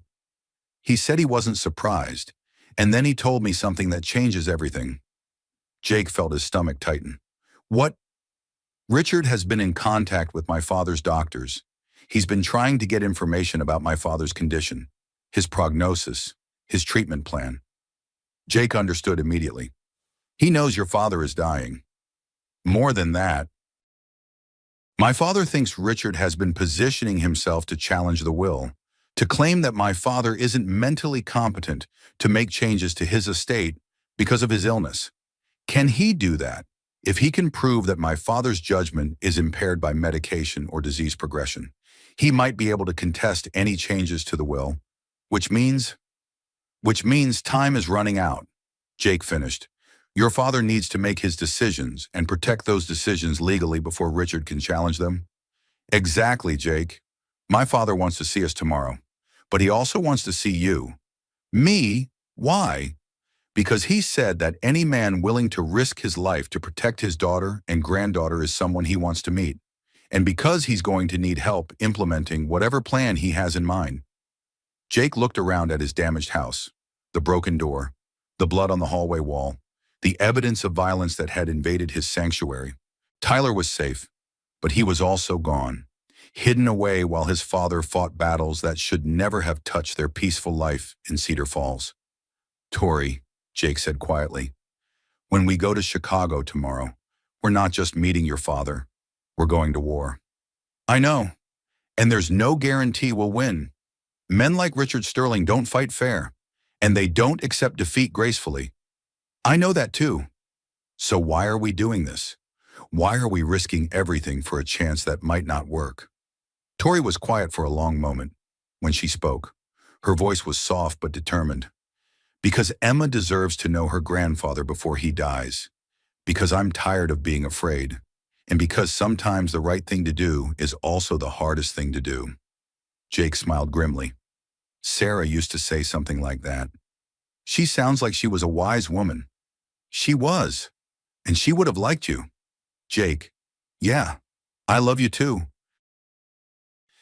The words hit Jake like a physical blow, not because they were unexpected, but because they carried the weight of everything they were about to risk. Love in the middle of a war zone, hope in the face of overwhelming odds, the promise of a future that might never come to pass. I love you too, Jake replied, which is why we're going to win this thing. After hanging up, Jake walked through his house one more time, gathering the few items he would need for the trip to Chicago. He stopped in Tyler's room, looking at the soccer trophies and model airplanes that represented a childhood that might never be the same after this week. But children were resilient, Jake reminded himself. Tyler would recover from this trauma, would grow up to be strong and brave and compassionate, and hopefully, if everything went according to plan, he would grow up in a world where Richard Sterling could never hurt anyone again. Jake's phone buzzed with a text message from Ray. Tyler safe with Karen. Package delivered. Watch your back in Chicago. Another message arrived almost immediately, this one from an unknown number. You think you won something. Morrison. This is just the beginning. By the time we're done with you, you'll wish you'd minded your own business. Jake deleted the message without responding. Tomorrow, in Chicago. He would deliver his response in person. The next morning dawned gray and cold, with the kind of autumn weather that promised winter wasn't far away. Jake met Tori and Emma at the Cedar Falls Regional Airport, where a private jet was waiting on the tarmac, one of the privileges of being Charles Blackwood's daughter, even an estranged one. Emma was excited about flying on the special airplane, her fear from the previous days temporarily forgotten in the thrill of adventure. Jake envied her resilience, her ability to find joy even in the midst of chaos. Have you ever flown on a private jet? Emma asked Jake as they boarded the aircraft. No, this is a first for me too. It's really cool. Look, the seats are like chairs in a living room. Jake smiled at her enthusiasm, but his attention was focused on Tori, who looked pale and nervous as the plane prepared for takeoff. This was more than just a flight to Chicago for her. It was a journey back to a world she'd left behind, a reconciliation with a father who might reject her again, a confrontation with forces that had already proven they would stop at nothing to get what they wanted. Are you okay? Jake asked quietly as the plane lifted off. I don't know, Tori replied honestly. I keep thinking about the last conversation I had with my father before I left. The things we said to each other, the anger and disappointment. What if too much has happened? What if we can't find our way back to being family again? Then you'll deal with that when it happens. But Tori, from what you've told me about your father, he's not a man who wastes time on things that don't matter to him. If he wanted to see you, it's because you matter.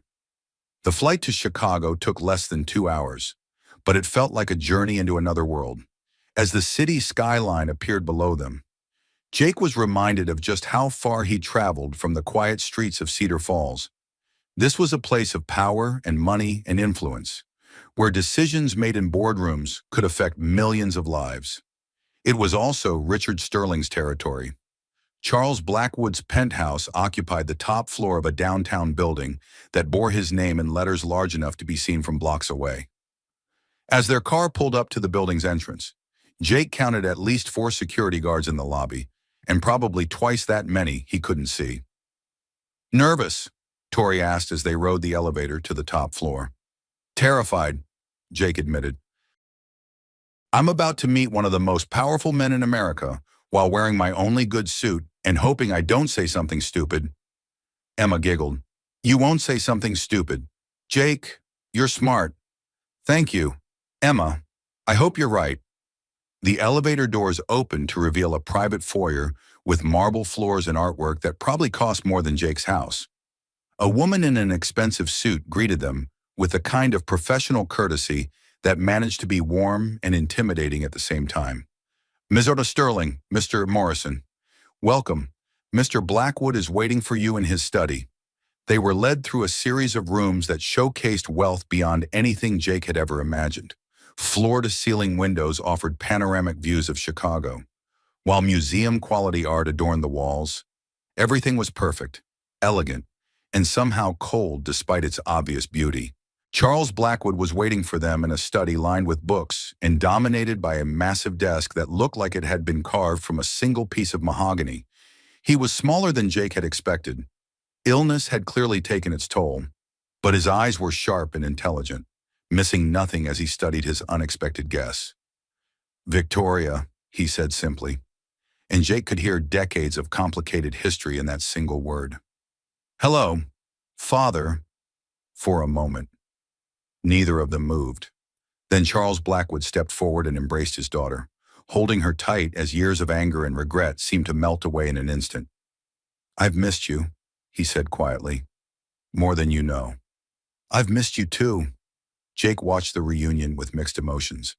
He was happy for Tori, relieved that her fears about her father's rejection had proven unfounded. But he was also aware that they were running out of time, that every moment they spent on reconciliation was a moment Richard Sterling could be using to advance his own plans. Charles Blackwood turned his attention to Emma, kneeling down to her level with the careful movements of a man whose body was betraying him. "And you must be Emma. I'm your grandfather." Emma studied him with the directness that only children possessed. "Are you really rich?" Charles laughed, the first genuine sound Jake had heard since entering the penthouse. "Yes, Emma, I suppose I am." "That's cool. Do you have any pets?" "I used to have a dog, but he died last year. Would you like to see the fish tank in the living room?" "Yes." As Charles led Emma away to explore the penthouse, Tori turned to Jake with tears in her eyes. "He looks so frail," she whispered, "so much older than I remembered." "He's still your father," Jake replied, "and he's clearly happy to see you," when Charles returned a few minutes later, leaving Emma fascinated by an aquarium the size of a small room. His demeanor had shifted from that of a grandfather to that of a businessman preparing for war. "We need to talk," he said, gesturing for Jake and Tori to sit in the leather chairs arranged around his desk. "About Richard, about what he's planning, and about what we're going to do to stop him." "How much do you know?" Tori asked. "More than you might think. I've had investigators watching Richard for months, ever since I learned about his associations. The man you married, Victoria, is not just abusive. He's a criminal with connections to some very dangerous organizations." Jake leaned forward. "What kind of organizations?" The kind that launder money through legitimate businesses, that traffic in human beings, that kill people who get in their way. Richard has been their legal counsel for years, helping them navigate the system and avoid prosecution. Do you have proof? Charles smiled grimly. I have enough proof to put Richard away for life, assuming it ever sees the light of day. The problem is that Richard has judges in his pocket, prosecutors on his payroll, and enough political connections to make evidence disappear. So what's your plan? My plan involves something Richard values more than his freedom, his reputation, and his access to legitimate power. You see, Richard's criminal associations are extremely lucrative, but they're also very risky. If his connections to organized crime became public knowledge, he would lose everything that matters to him. Tory frowned. You're talking about blackmail. I'm talking about mutually assured destruction. Richard leaves you and Emma alone, stops his harassment and intimidation, and in exchange, his secrets remain secret. Jake shook his head. That's not good enough. Men like Richard don't honor agreements unless they're forced to. And what happens after you're gone? What's to stop him from coming after Tori and Emma then? Charles studied Jake with new interest. You're right, of course, which is why we're going to do more than just threaten him. We're going to destroy his organization completely. How? By giving federal authorities everything they need to prosecute not just Richard, but his entire network. Names, dates, financial records, recorded conversations, everything required to dismantle the operation permanently. And then what? Tori asked. Richard goes to prison. But what about Emma and me? We'll still be targets for his associates. People seeking revenge? Charles leaned back in his chair, and for the first time since they'd arrived, he looked every one of his 73 years. That's where my will comes in. Jake felt a chill run down his spine. What about your will? I'm dying. Mr. Morrison, the doctors give me perhaps 2 months, maybe less. My estate is worth approximately $12 billion, and until recently, most of it was scheduled to go to various charities and foundations. Until recently, until I learned that I have a granddaughter who deserves to know her family heritage, and until I met a man willing to risk his life to protect my daughter and that granddaughter. Jake stared at him. Mr. Blackwood, I don't want your money. This isn't about what you want. Mr. Morrison, this is about what Emma needs. With the Blackwood fortune behind her, she'll never be vulnerable to men like Richard Sterling. She'll have resources, protection, power of her own. But the inheritance laws, Richard's claim as her stepfather, will be irrelevant once Richard is in federal prison. And as for Emma's legal status, Charles smiled. I'm adopting her, formally, legally, irrevocably. She's about to become Emma Blackwood, my legal heir and beneficiary. Tori gasped. Father, you can't just... I can and I will. The paperwork is already in motion. By the end of this week, Emma will be legally my daughter as well as my granddaughter, which gives her full inheritance rights regardless of anything Richard might try to claim. Jake's mind raced through the implications. Richard will never accept this. If he learns what you're planning, he'll try to stop us. Yes, which is why we're not going to give him the chance. Charles stood and walked to a wall, safe hidden behind one of his paintings. When he returned, he was carrying a thick folder and a digital recording device. Mr. Morrison, how would you feel about wearing a wire? Jake stared at the device. You want me to record Richard? I want you to get him to confess to ordering the attacks on you and your son, criminal conspiracy, assault, attempted kidnapping, charges that will stick regardless of his political connections. How am I supposed to get close enough to Richard to record him? Charles smiled coldly. By offering him exactly what he wants, which is Victoria and Emma. You're going to tell Richard that you've convinced them to meet with him, to discuss terms for ending this conflict. You're going to set up a meeting where he feels safe, confident, in control. And then we destroy him. Jake looked at Tori, reading the fear and uncertainty in her eyes. What if he doesn't take the bait? What if he suspects a trap? Then we go to plan B. Charles replied. But I don't think it will come to that. Richard's greatest weakness is his arrogance. He believes he's smarter than everyone else, more powerful, untouchable. That arrogance will be his downfall. Before Tori could respond, alarms began blaring throughout the penthouse. Security guards appeared in the doorway, speaking urgently into radio devices. Mr. Blackwood, one of them called out, we have a problem. There's been a breach in building security. Multiple armed individuals in the lobby. Charles's face went pale. Richard, how did he find us? Tori whispered. Jake was already moving toward the window, looking down at the street below. What he saw made his blood run cold. Motorcycles, black SUVs, and men in tactical gear surrounding the building. He didn't just find us, Jake said grimly. He brought an army. Charles moved to his desk and began pressing buttons on what looked like a sophisticated security system. This building has been designed to withstand exactly this kind of assault. We can hold them off, but not indefinitely. What about Emma? Tori asked, panic rising in her voice. She's safe for now. My security team has moved her to the safe room. But we need to get out of here before Richard's people find a way to breach our defenses. Jake studied the tactical situation, his police training taking over. How many exits does this building have? 4. But Richard's people will have them all covered by now. Yeah, ma'am, what about the roof? Helicopter pad, but the aircraft is in maintenance. And even if it were available, they could shoot us down before we cleared the building, Jake thought quickly, running through limited options. Mr. Blackwood, do you have any way to contact federal authorities directly, FBI, ATF, someone who can respond faster than local police?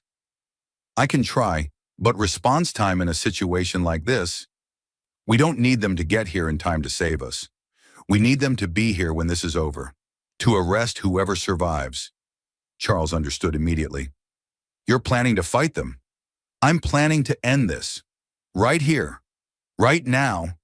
Tori grabbed Jake's arm. Jake, you can't fight that many people. It's suicide. Maybe, but it's also the only way to make sure Emma grows up free from this threat. Jake turned to Charles. Mr. Blackwood, I need everything you have on Richard. All the evidence, all the recordings, everything. If something happens to me, make sure it gets to the authorities. And if something happens to all of us, Jake smiled grimly, then we make sure Richard Sterling doesn't walk away from this either. The sound of gunfire echoed through the building, distant but growing closer. Richard's assault team was fighting their way up floor by floor, and it was only a matter of time before they reached the penthouse. Jake checked the recording device one more time, making sure it was working properly. If he was going to die tonight, he was going to make sure Richard Sterling went down with him. Tori, he said, pulling her into his arms. If we don't make it through this, we will, she interrupted firmly. We have to. But if we don't, I want you to know that meeting you and Emma has been the best thing that's happened to me since Sarah died. You've given me something to fight for again. Jake. He silenced her with a kiss that tasted of desperation and hope, and the promise of a future they might never see. I love you, he whispered against her lips. I love you too. The sound of gunfire was getting closer now, accompanied by shouts and the crash of doors being forced open. Charles's security team was fighting valiantly, but they were outnumbered and outgunned. Jake picked up the recording device and clipped it inside his jacket. It's time? Time for what? Tori asked. Time to go hunting. Jake Morrison walked toward the sounds of battle, carrying with him the hopes and fears of a woman he loved, a child who deserved better, and an old man trying to make amends for a lifetime of mistakes. Behind him, alarms continued to wail, filling the Chicago night with the sound of a war that would determine the fate of everyone he cared about. The final confrontation was about to begin. Twist revealed the real puppet master. Jake had made it 3 floors down when he heard the voice that stopped him cold. Not Richard Sterling's cultured tones, but something else. Something that made pieces click into place in a way that changed everything. Morrison, I know you're in there. The voice belonged to Marcus Webb, Jake's former police captain, The man who had ordered him to drop the investigation into Charles Blackwood's business dealings 10 years ago. The man who had cost Jake his partner's life by insisting they raid a warehouse without proper backup. The man who, Jake now realized, had been working for Richard Sterling all along. Jake pressed himself against the stairwell wall, his mind racing through the implications.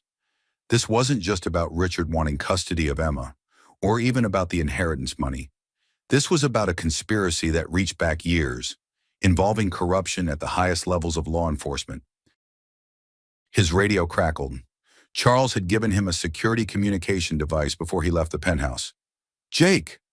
Charles's voice was tight with pain and exhaustion. "I've just received some disturbing information about your former captain. I know. I can hear him down here. It's worse than we thought. Webb has been feeding information to Richard's organization for over a decade. Your partner's death, the failed investigation, your forced resignation, it was all orchestrated to protect their operation." Jake felt a rage unlike anything he'd experienced since the night his partner died. They killed Danny to protect their secrets, and now they're here to finish what they started.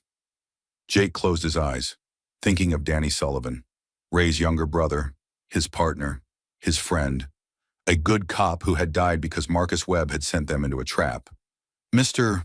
Blackwood," Jake said quietly into the radio, "I want you to know that whatever happens here tonight, it's been an honor knowing you and your family." "Jake, what are you planning?" "I'm planning to get justice for my partner, and I'm planning to make sure Emma never has to look over her shoulder again." Jake turned off the radio and began moving down the stairs, no longer trying to hide his presence. It was time for Marcus Webb to learn that some debts could never be forgiven. The building's 23rd floor had been turned into a war zone. Smoke filled the air from flash-bang grenades, and the carpet was littered with debris from forced doors and scattered furniture. Jake could hear voices from the central office area. Webb coordinating his assault team. Richard Sterling demanding updates on the search for his family. Jake activated the recording device and stepped into the open. "Hello, Marcus."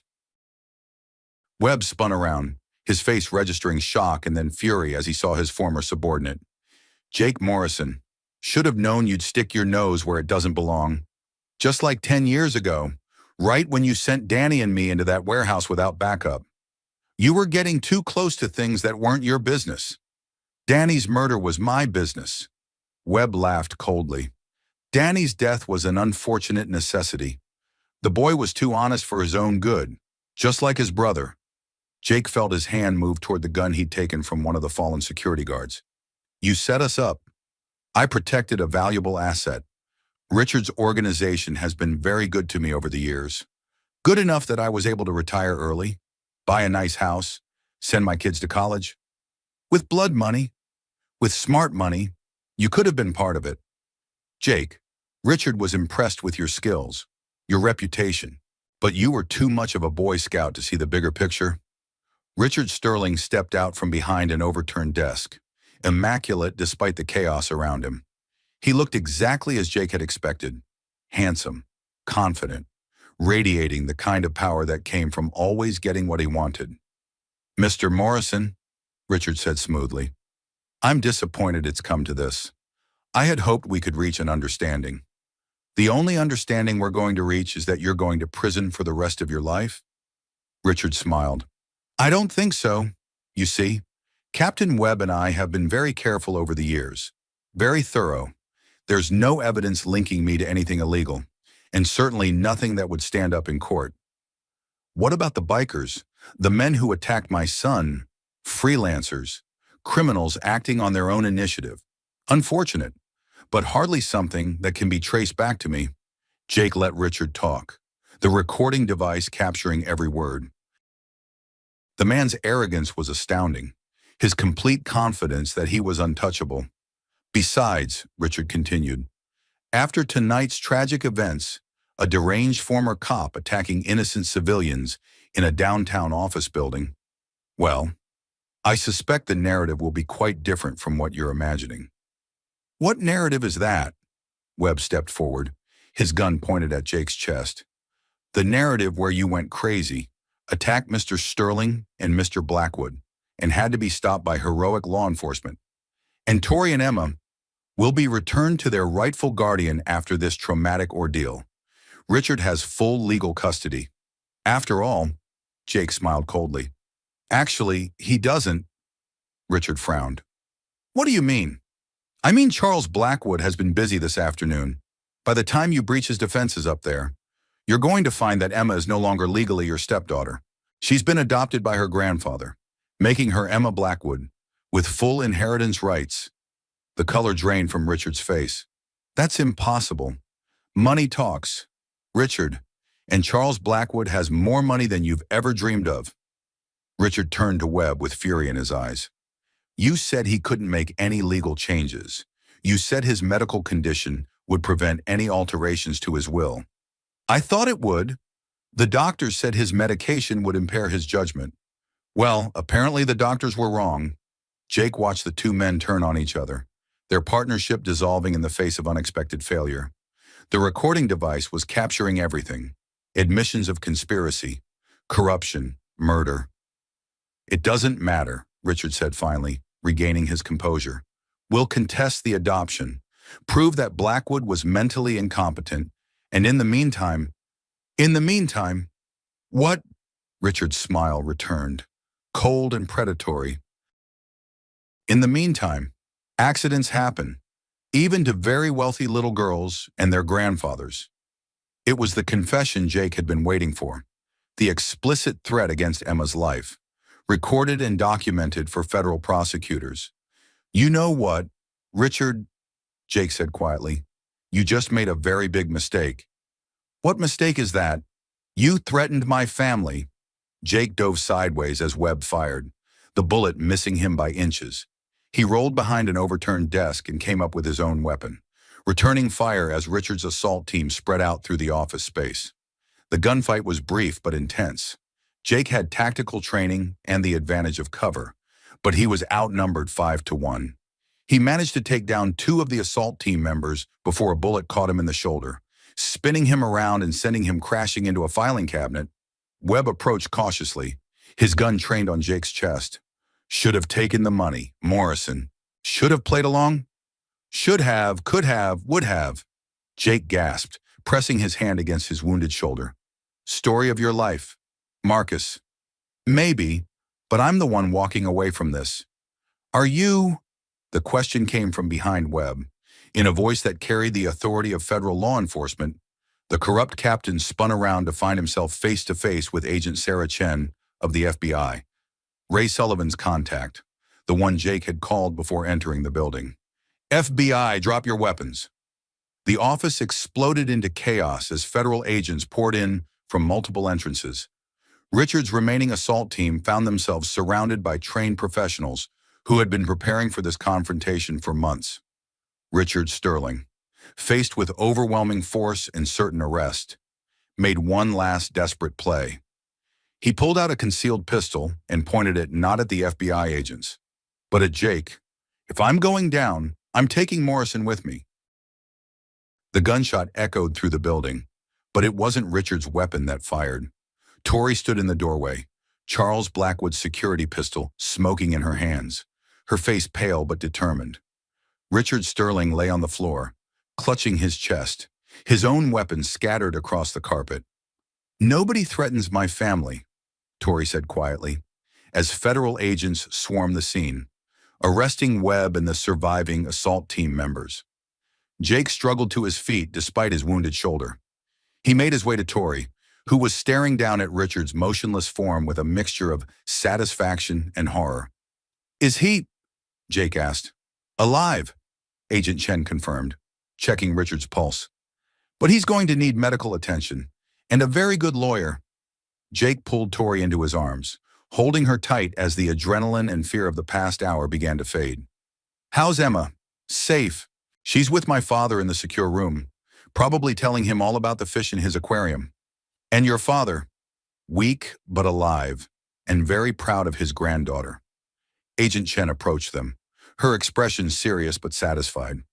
Mr. Morrison, I need to thank you. The recording you made tonight is going to put away some very dangerous people for a very long time. What about the corruption in the police department? Captain Webb is just the beginning. This investigation is going to clean house at multiple levels of law enforcement. Jake nodded, feeling a weight lift from his shoulders that had been there for 10 years. Danny Sullivan would finally have justice. Agent Chen, Tori said, what happens now to Richard, to his organization? Sterling will face federal charges for conspiracy, racketeering, and attempted murder.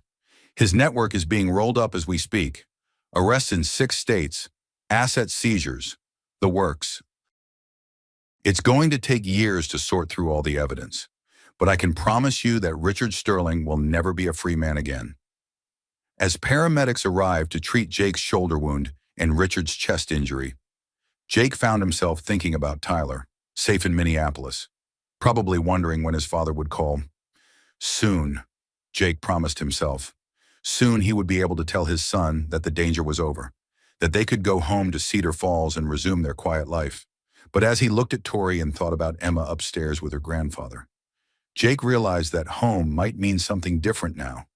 His quiet life had been transformed by love, by family, by the discovery that sometimes the most important battles were the ones you never expected to fight. Charles Blackwood appeared in the doorway, leaning heavily on a security guard but with fierce determination in his eyes. Behind him, Emma clutched her stuffed rabbit, looking around at the chaos with wide-eyed wonder. "Grandfather," Emma called out, running toward Charles. The fish were so pretty and there were loud noises. Was it fireworks? Something like that, sweetheart, Charles replied, sweeping his granddaughter into his arms. Jake watched the reunion, feeling a profound sense of completion. The war was over. The family was safe. And somehow, against all odds, love had triumphed over fear. Agent Chen approached Charles with obvious respect. "Mr. Blackwood, we're going to need your full cooperation in prosecuting this case." "You'll have everything I have," Charles replied. "Every document, every recording, every piece of evidence that can put these people away forever. And the adoption papers for Emma, already filed and legally binding. My granddaughter is now Emma Blackwood, with all the rights and protections that come with that name." Jake felt Tori's hand slip into his, her fingers intertwining with his own. "So what happens now?" she asked quietly. Jake looked around at the debris-strewn office, at the federal agents collecting evidence, at Richard Sterling being loaded onto a stretcher under guard. Then he looked at the woman he loved and the little girl who had somehow become part of his family. "Now we go home," he said simply, "to Cedar Falls, to wherever we want home to be." Charles approached them, moving slowly but with purpose. "Actually, I have a proposal about that." "What kind of proposal?" Tori asked. "I have a house in Cedar Falls, a large house on the outskirts of town, with plenty of room for a growing family. I bought it years ago as an investment, but I think it would serve a better purpose as a home." Jake stared at him. "Mr. Blackwood, we can't accept, you can and you will. Consider it my wedding gift." "Wedding gift?" Charles smiled at their shocked expressions. "Oh, come now. Did you think I was blind? It's obvious that you two are in love, and Emma has already decided that Jake is going to be her stepfather. The only question is when you're going to make it official." Emma clapped her hands together. "Really, Jake's going to be my new daddy." Tori looked at Jake, reading the love and commitment in his eyes. "Well," she said softly, "I suppose that depends on whether he asked properly." Jake laughed, suddenly feeling lighter than he had in years. "Victoria Blackwood Sterling, would you do me the honor of becoming my wife?" "Yes," she said without hesitation. "1,000 times yes." Emma cheered. Charles beamed with grandfatherly pride, and even Agent Chen smiled at the romantic moment unfolding in the middle of her crime scene. As they left the building together, Jake with his arm in a sling, Tori holding Emma's hand, Charles moving slowly but determinedly beside them, Jake thought about the phone call he would make to Tyler in Minneapolis. "Dad's coming home," he would tell his son, "and I'm bringing our new family with me." The war was over. Love had won, and in a small town called Cedar Falls, Iowa, A mechanic and a billionaire's daughter were about to begin writing a new chapter in the story of their lives. 6 months later. On a perfect spring morning in Cedar Falls, Jake Morrison stood at the altar of the First Methodist Church, watching as Victoria Blackwood walked down the aisle in a simple white dress that made her look more beautiful than any billionaire's daughter had a right to be.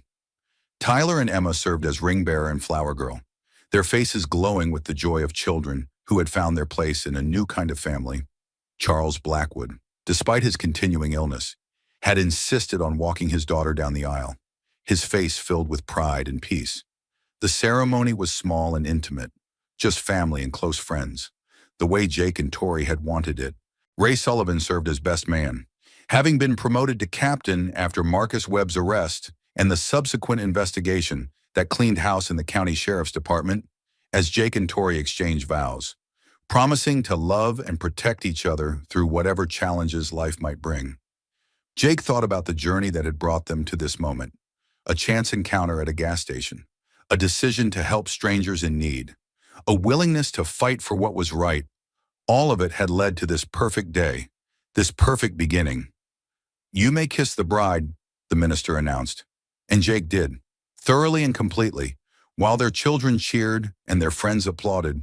Later, at the reception held in the backyard of their new home, the house Charles had given them. Now filled with laughter and love, Jake found himself standing with Charles on the patio, watching Tyler and Emma play with other children from Cedar Falls. "Thank you," Jake said quietly. "For everything, thank you," Charles replied. "For saving my daughter and granddaughter, for giving me the chance to be a grandfather, for showing me that family is about more than blood or money." "How are you feeling?" Charles smiled sadly. "Like a man who's running out of time but has finally found peace. The doctors say I have perhaps another month or two, but I'm not afraid anymore. My family's safe, my legacy is secure, and Emma will grow up knowing that she was loved." Jake nodded, understanding the profound gift that Charles had given them all. "She'll remember you. We'll make sure of that. I know you will." As the sun set over Cedar Falls, painting the sky in brilliant shades of orange and pink, Jake gathered his new family around him. Tori, beautiful and radiant in her wedding dress. Tyler, grinning from ear to ear as he played with his new sister. Emma, chattering excitedly about the wedding cake and the dancing and all the wonderful things that had filled her day.